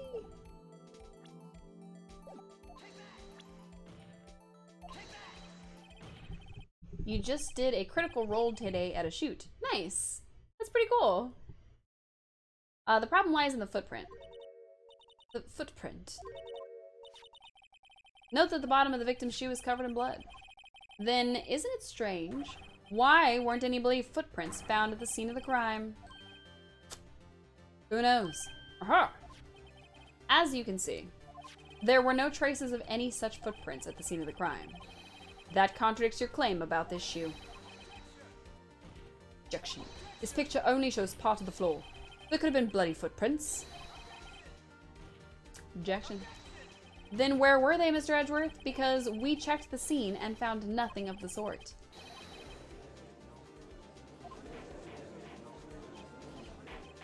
Order, order, order. Well, witness. What, huh? Great going, Mr. Wright, but it's true that the lack of a footprint is a contradiction. But then we have to ask why there wasn't a footprint. Oh. That's true. There has to be a reason why there wasn't a footprint. Think, Mr. Wright, think. Hey, I don't know why it's not there. I'm just good at finding contradictions. What? Uh-oh. I see. Now I get it. You know what? Our witness is more devious than I gave her credit for. We were hoodwinked to the very end. But she slipped. There is one vital hint to the truth in her testimony. What are you talking about? Think back to when she told us about apprehending the suspect. The chief prosecutor tried to resist, but her efforts were in vain. She knocked my hands aside, kicked over an oil drum. Oh, she's beautiful, but deadly. A predator, this one. A leopard woman. Rawr. I thought that was a strange thing for a normally cool-headed chief to do. No kidding. Now, witness, allow me to ask a very simple question. This oil drum, was it empty? Oh, that, I'm not sure I like your attitude, Mr. Edgeworth. Though apparently you're not the slowest conveyor belt in the lunchbox factory. Witness, well, was the oil drum empty? The oil drum kicked over by the chief prosecutor was brimming with water. Water? What does that mean? Still don't get it, Mr. Wright. Do you want to know the reason she knocked it over? The real reason? Ah, you don't mean... Yes, the suspect knocked over that oil drum for one reason and one reason alone. To erase the bloodstains that would have become evidence against her. Warg! I like that there's a lot of wargs in this trial. That ties things up quite nicely. The bloodstains left on the victim's shoes tie her quite clearly to this murder. Then after the deed was done, she knocked over the oil drum to erase the telltale signs. Why, that's a prosecutor's specialty, erasing evidence. That reminds me, Miss Sky's right hand was hurt. Didn't she say she'd cut herself when she stabbed him? So that's when my sister's blood got on the shoe? Well, I see no reason to prolong this trial. Mr. Wright, do something! Please! What? What can I do? Your sister has confessed to the crime and she tried to conceal it. But... Enough. There is no need for further debate.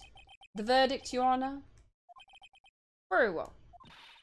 But Angel's star is on the prosecutor's side. She could have been lying about the water.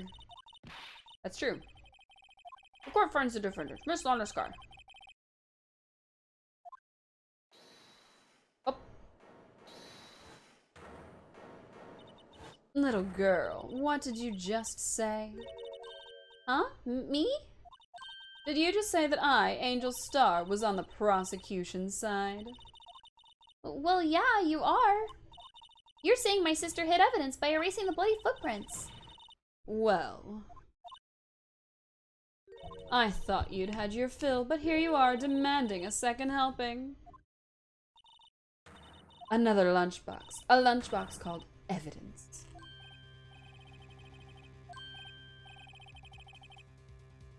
Wait, witness, don't tell me you have something else. The time for deliberations is past. Any further comments and you'll be held in contempt of court. Your threats don't scare me, the cough-up queen. Look at this. Oh, my goodness. A photograph? Wow. I had it just in case anyone had the gall to suggest that the white shoe didn't belong to the victim. Wait, I thought it was supposed to belong to Lana this whole time. I see no room for evidence and error in this evidence. Mr. Wright, wait, look at the asphalt in this photo. Hey, it's clearly wet.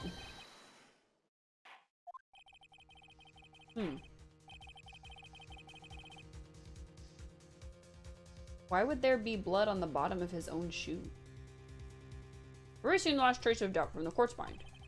Immediately after the murder, the crime scene was washed with water. I'm sorry, Mr. Wright. I guess I couldn't help it after all. It's not your fault. I knew I couldn't win this case from the beginning. And it seems this is what your sister wanted anyway. I'm sorry, Mia.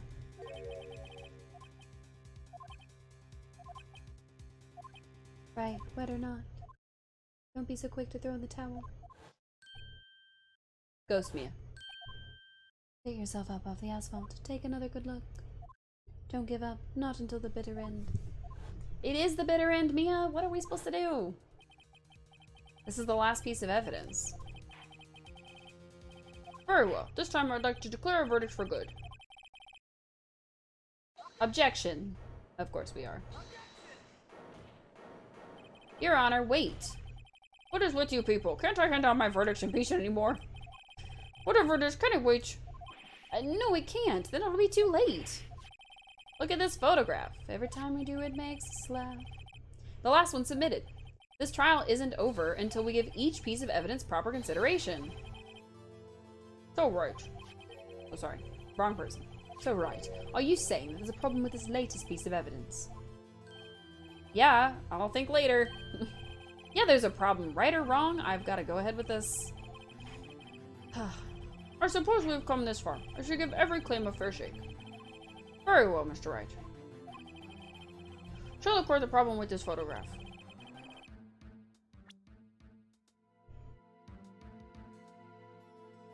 I don't know. The shoe has blood on it. I can see speckles right here. I mean, I guess there's something in the muffler, but... This? I don't know what that has to do with anything. The problem in this photograph is here. What's this? There's something poking out of the car's muffler. Wait just a moment, Mr. Edgeworth. Your Honor. You just said muffler. However, and you see no trace of a muffler or a scarf of any kind in this photo. A muffler is also a part of a car or motorcycle, Your Honor. Just think of it as a part of the exhaust system, a pipe. I see. I see. What's that suspicious looking cloth sticking out of the car's muffler? So what if there's something sticking out of the muffler? What does that have to do with this case? Nothing, absolutely nothing. Objection. Sorry, Miss Starr, but it's not going to be that easy. In fact, you've already told us why this is important to the case. You said as much in your testimony. What? She did, in fact. Sorry, I keep having to adjust how I'm seated. Let's hear what Mr. Wright has on his mind. Tell us why you think this piece of cloth in the muffler is related to this case.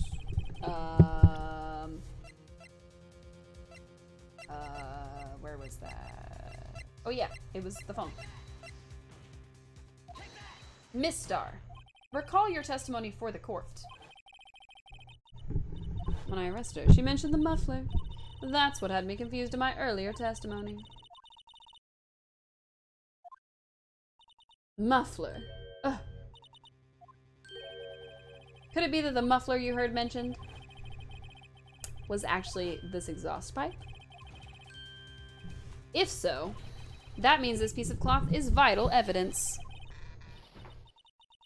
Oh, whoa!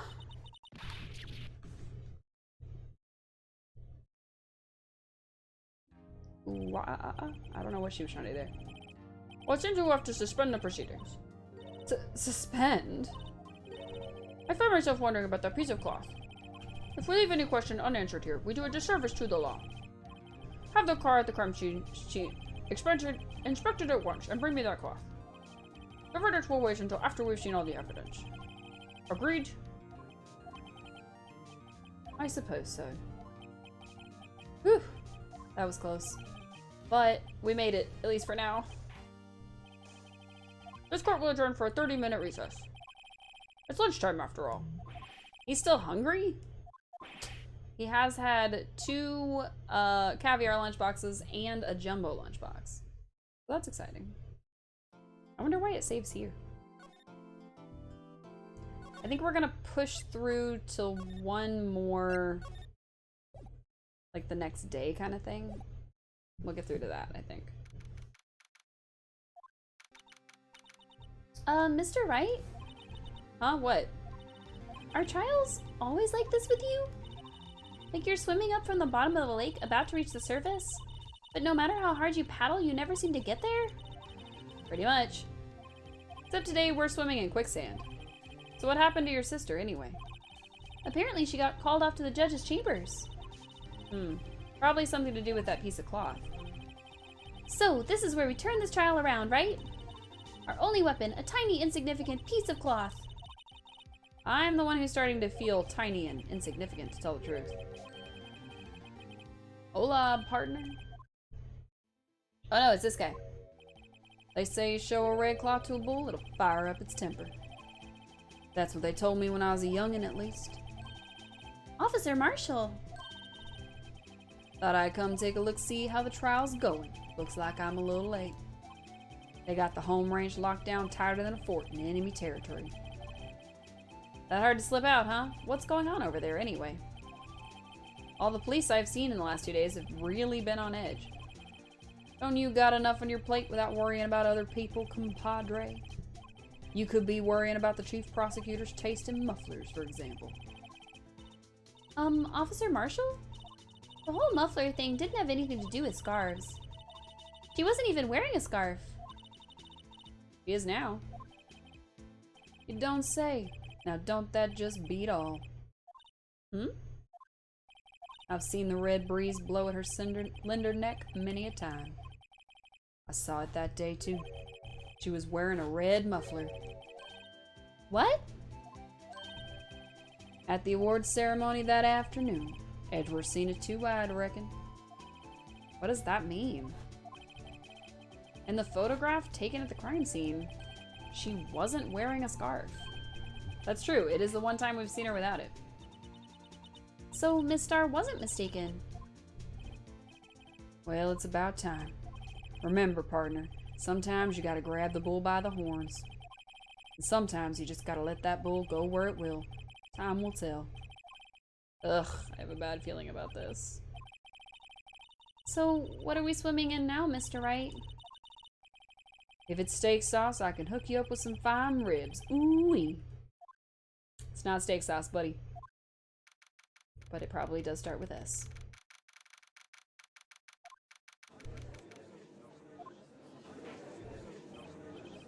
I'd like to resume? What's up? The judge keeps looking over at the prosecution. Oh my god. Is something wrong, Mr. Edgeworth? Your face is blue, your lips are purple, you're sweating bullets. The furrowed brow, those grinding teeth, those watery eyes. Oh my god. What's more, your eyes are unfocused. You're doubled over. Your back is bent. It can't be. This can't happen. I wonder what happened to Mr. Edgeworth. Well then, I believe it's time we continue on with this trial. Are you sure we can? Because Edward does not look okay. During our research, I had requested the This is unacceptable. It seems our prosecutor is quite beside himself. Excuse me, knock knock. Who's there? Oh. What's with this guy? A strange stuffy aura seems to be filling the courtroom. Uh-oh, another Batman. Hey, the temperature rose 5.7 degrees when that man came in. Celsius or Fahrenheit? Who on earth is he? Oh, it's you.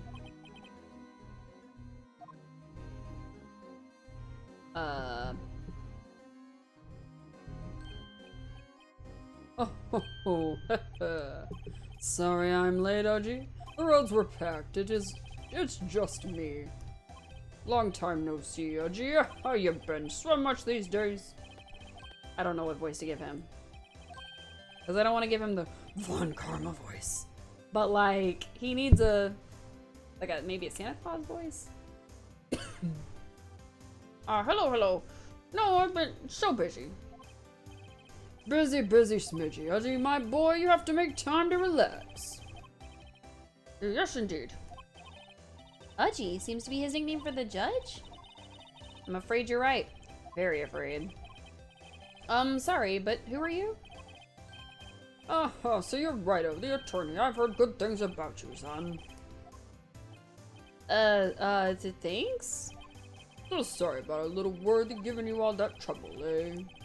You know, we should all go swimming together sometime. Jolly! Little Worthy? Mr. Wright, you don't know the district chief of police? Chief of police? He's the top-ranking police officer in the entire district.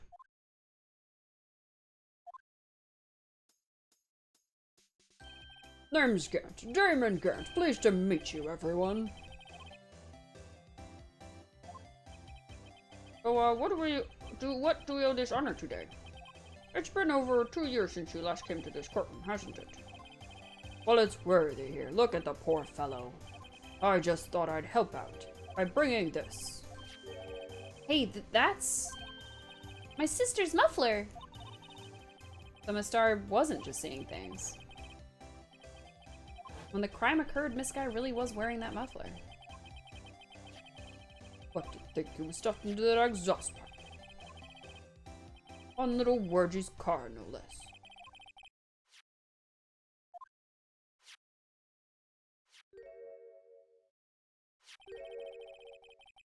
It's really quite embarrassing, even for us. What's this? It's what you'd call a switchblade knife. Perplexing, this. Chief, what kind of outfit are you running? Mr. Edgeworth. How could they miss such a vital piece of evidence? If your investigators are this lax, how do you expect us to do our job? Now, wait a minute, Wordy. I've no desire to hear your excuses. I'm telling you to wait. Or didn't you hear me?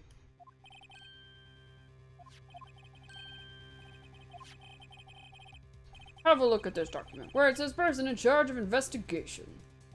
There's no mistaking that signature, is there? Miles Edgeworth.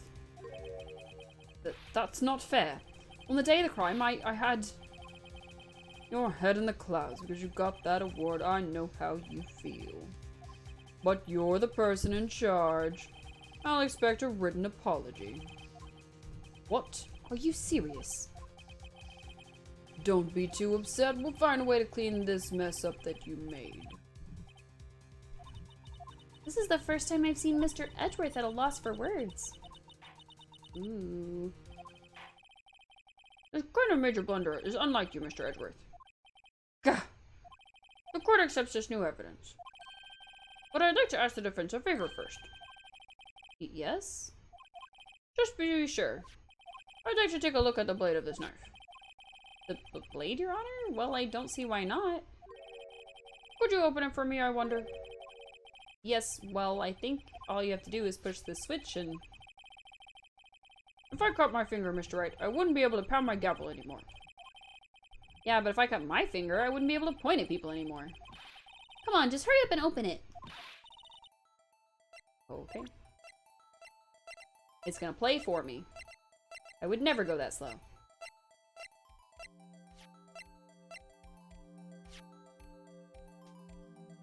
Hey, let me get the thing. Wow, don't scare me like that. I'm the one who's scared. Look at this knife blade. The tip is broken off. And this dark red stain. Blood? Ooh. That says SL9 on the tag. This does not excuse the actions of the police department. I would like to hear an explanation from the chief of police himself. I'm terribly sorry, but could I ask you to testify for us? About the split between the prosecutors and the police? And this knife?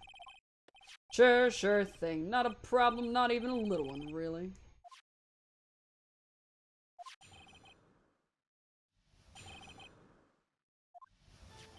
This knife is special, but I can't say how here. Unless there's evidence to prove a connection between this knife and Goodman. That was a bad day for the department. We weren't in any shape to do an investigation. The detective was killed at the police department. See, what a mess. Time of the crime, 5:15. Scary coincidence, eh? It's not officially linked to this here case, so I can't talk much about it. There was a murder at the police department? A detective? That's hush-hush information, Udgy. We haven't exactly announced it yet. Wait a second. You said 5:15. That's the exact time that Detective Goodman was killed at the prosecutor's office. Order! Anyway, we at the department are all flustered, as you might well assume. We're in the middle of a top secret investigation. Don't tell anyone, okay? I think we're in a police department situation. Ooh, alright. Well, Mr. Wright? 2 detectives killed at the same time in 2 different places. The chances of that are really slim, scientifically speaking, of course. I'd like to exercise my right to cross-examine the witness. Keep your questions focused on the case in hand. No.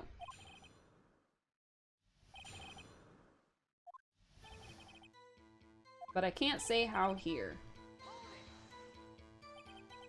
Excuse me, special? Hard to come by this particular knife anywhere else. Might that special thing be this little tag? Oh, sorry, Rido, but I can't say that now, not that. We've established the knife in Goodman's chest was this knife. Now why was there another knife at the scene of the crime? That's quite a mystery. And like a mystery, it's wrapped in something, a muffler. Unless there's evidence to prove a connection between this and the knife and Goodman. Oh my god, I'm so sorry. I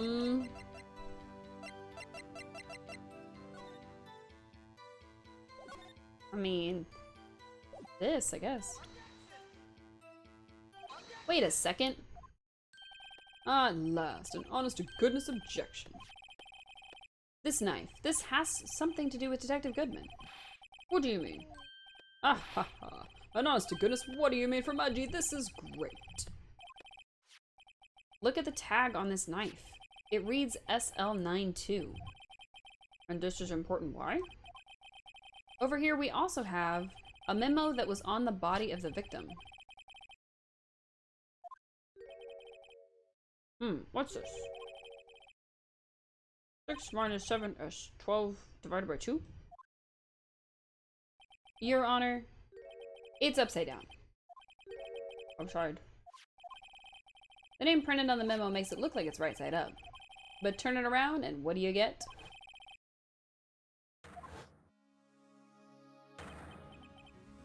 Oh! Whoever wrote this note was holding the paper upside down. SL9. The same thing on that's written on this knife's tag. Yep. We got it. We got this, chat. Order, order. Well, Chief. Ah, well. I guess the cat's out of the bag. You win, righto. I win? What game is this guy playing? This knife was evidence in a case. It was stolen from the department's evidence. What? So this knife was stolen? Yes, but on the day of the murder. There's evidence, you say. Was it in fact a murder weapon? Nice, nice, nice. Good show, little worthy. It was a murder weapon, as it happens. Evidence from a case long since solved. So this knife was stolen on the day of the murder? And it was found in the exhaust pipe of Edward's car. Hard to think there isn't a connection there.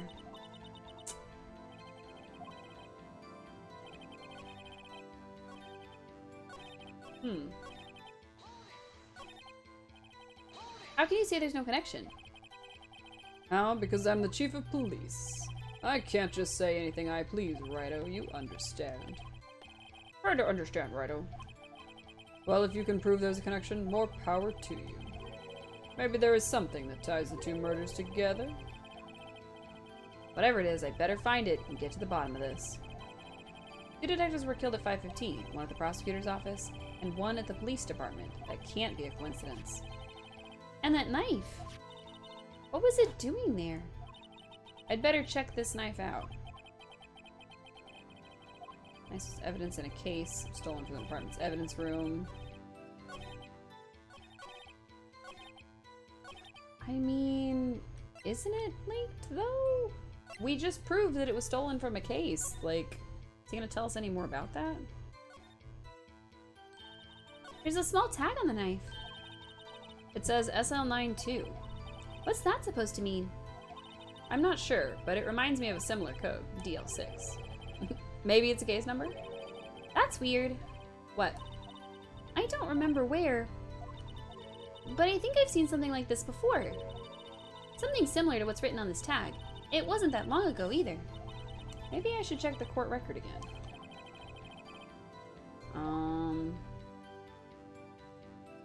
We did that though. We don't need to check out the knife. We already did check out the knife.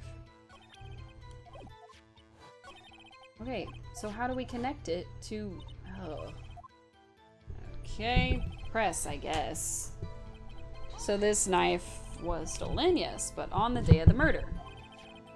It was evidence. Was it in fact a murder weapon? Yes, yes, yes. Case long since solved. The knife was stolen on the day of the murder, and it was found in the exhaust pipe of Edgeworth's car. So who stole it?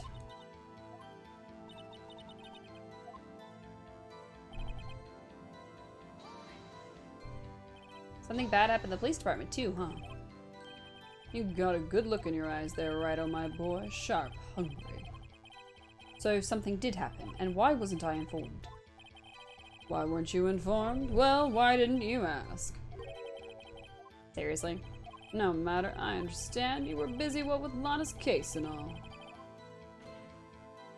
Well, what happened? What happened at the police department that day? This was like yesterday, y'all. What the hell? Or 2 days ago. A police was killed. Well, who? On the same day that a detective was killed in the prosecutor's parking lot, another detective was killed at the police department? That's a fact. Surprising, isn't it, Aji? I'm at a loss for words. And the perpetrator? Do you have a suspect? Well, there was a suspect. Just arrested him, in fact. Just arrested? That was quick.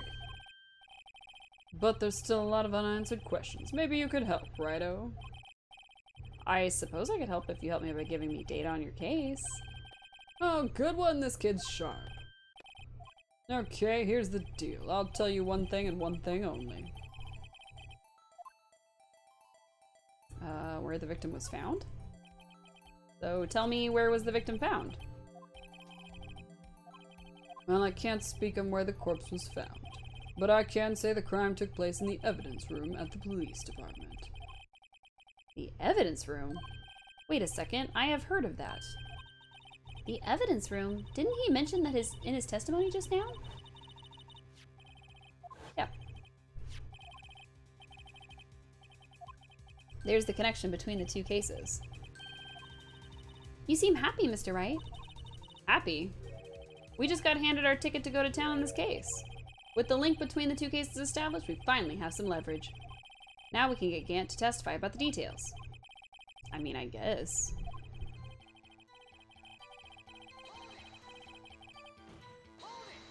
Chief, the defense's position is simply this. The connection between these two cases has already been proven. You don't say. Well, out with it, Ryder. What's your connection? Yes, out with it, Mr. Wright. The connection is a place mentioned in the testimony we just heard. The knife found in the lot was stolen from the police department's evidence room.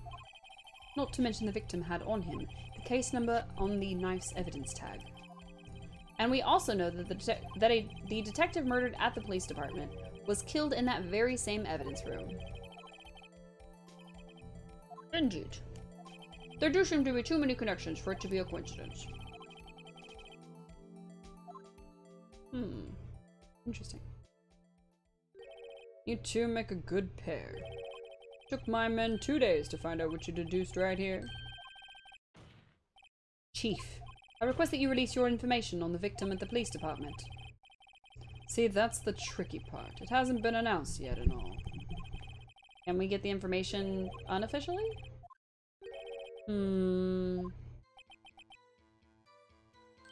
Sure, why not? It's unofficial, after all. What, really? Who'd have guessed? I'll cooperate, but I can't reveal the name of the victim at the department, okay? If you're going to tell us a little, why not tell us everything?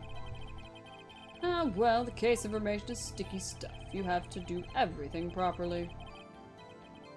Oh, well, I guess I might as well try to get what I can out of him. The division? Okay, well, what division was the victim stationed in? Oh, you want to know that, do you? Do you? Aha! Criminal Affairs Division 1, the detectives responsible for homicide cases. Homicide? That would be the same division as Detective Gumshoe. Detective Goodman, who was killed in the underground parking lot, was homicide too.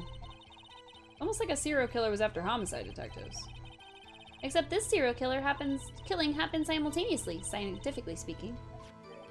Well, I sure hope Detective Gumshoe isn't next on the list.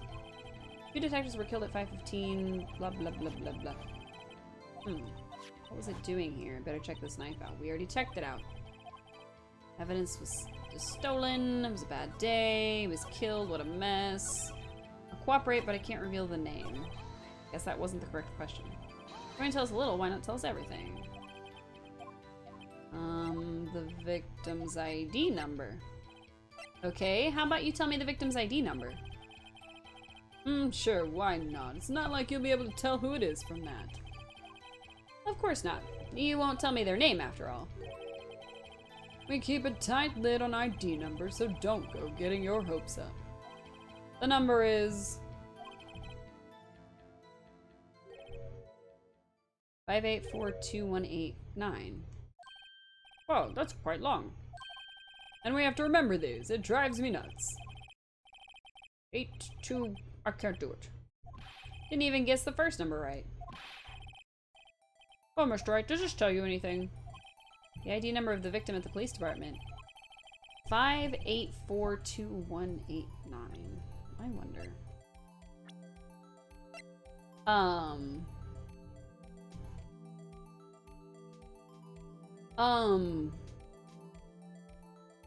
That's our guy.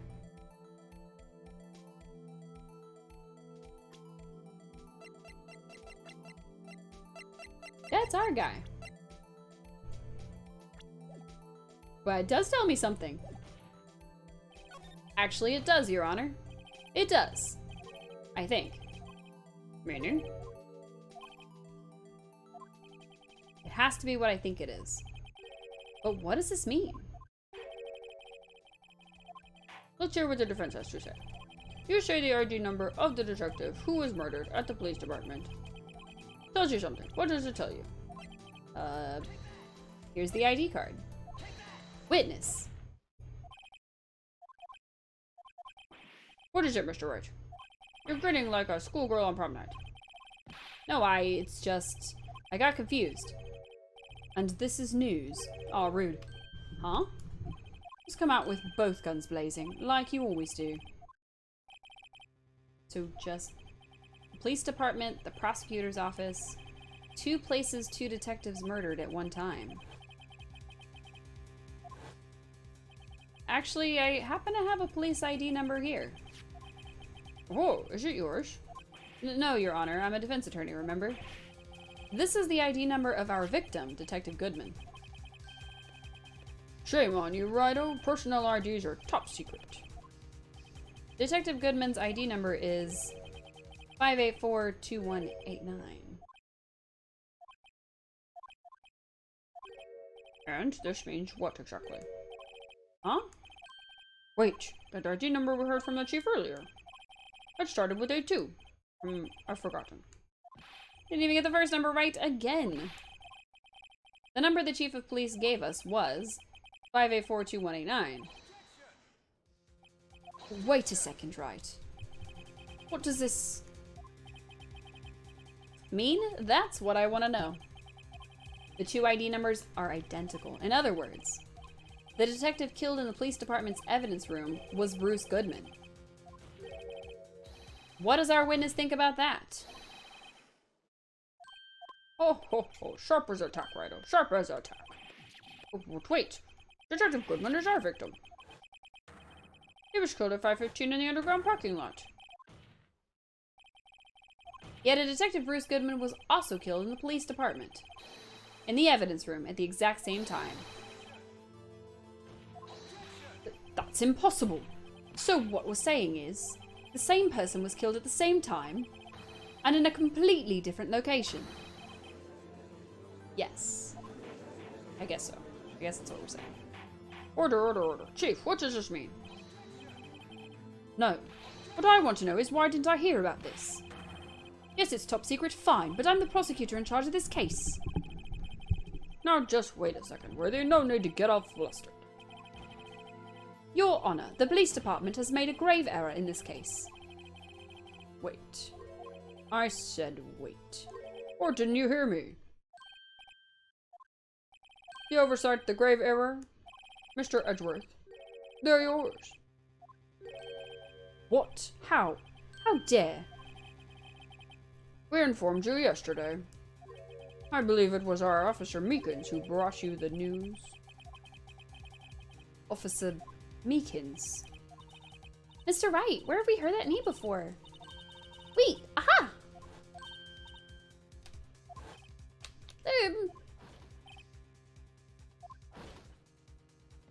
Excuse me, but this is Mr. Edgeworth anywhere on the premises?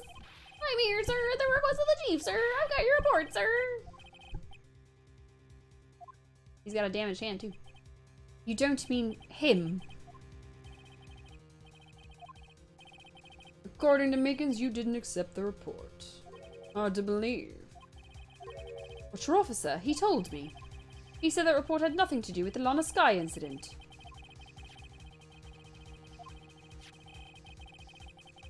Detective Bruce Goodman murdered in the police department evidence room. Mr. Edgeworth, the victim's name is written right at the top of the report. Oh, edgy. Why didn't your officer tell me?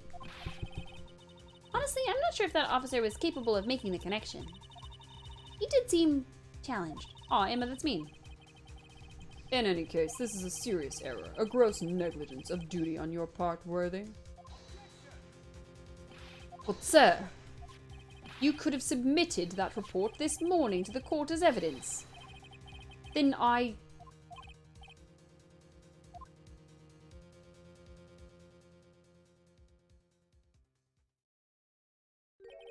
No such luck this time, Worthy. Or should I say, unworthy. What? Now, what was the second rule of evidence law? Well, Mr. Wright? Huh? Oh, well, it's, Rule 2. Unregistered evidence presented must be relevant to the case on trial. And how is this rule relevant? Normally, you'd submit a list of evidence to be used in court before the trial. This report wasn't on that list. So what does this mean? I couldn't submit this evidence until a connection was proven in court. The connection was just proven by Righto over here. Good job, Righto, my boy. Huh? I was just doing my job. No. No! Wow. He's so distraught. It seems we have come to the end of this trial. I know you're going through a tough time, Worthy, what with all those rumors. You were even in the defendant's chair just this past December. I apologize for this terrible lack of due diligence on my part. Mr. Edgeworth, please, just give me one day. I'll get to the bottom of what happened. If it's the last thing I do. You'd better get results this time, really. You have my profound apologies, sir. Poor Mr. Edgeworth. I don't think there's ever been an error this serious in the history of this court. I will grant one further day as the prosecution has requested. Would that be sufficient, Mr. Edgeworth? Yes, Your Honor. Thank you. Whatever your punishment for this, for your sake, I hope it's not decisive. Ooh, he might get fired. Very well. Court is adjourned. That's so sad. To be continued.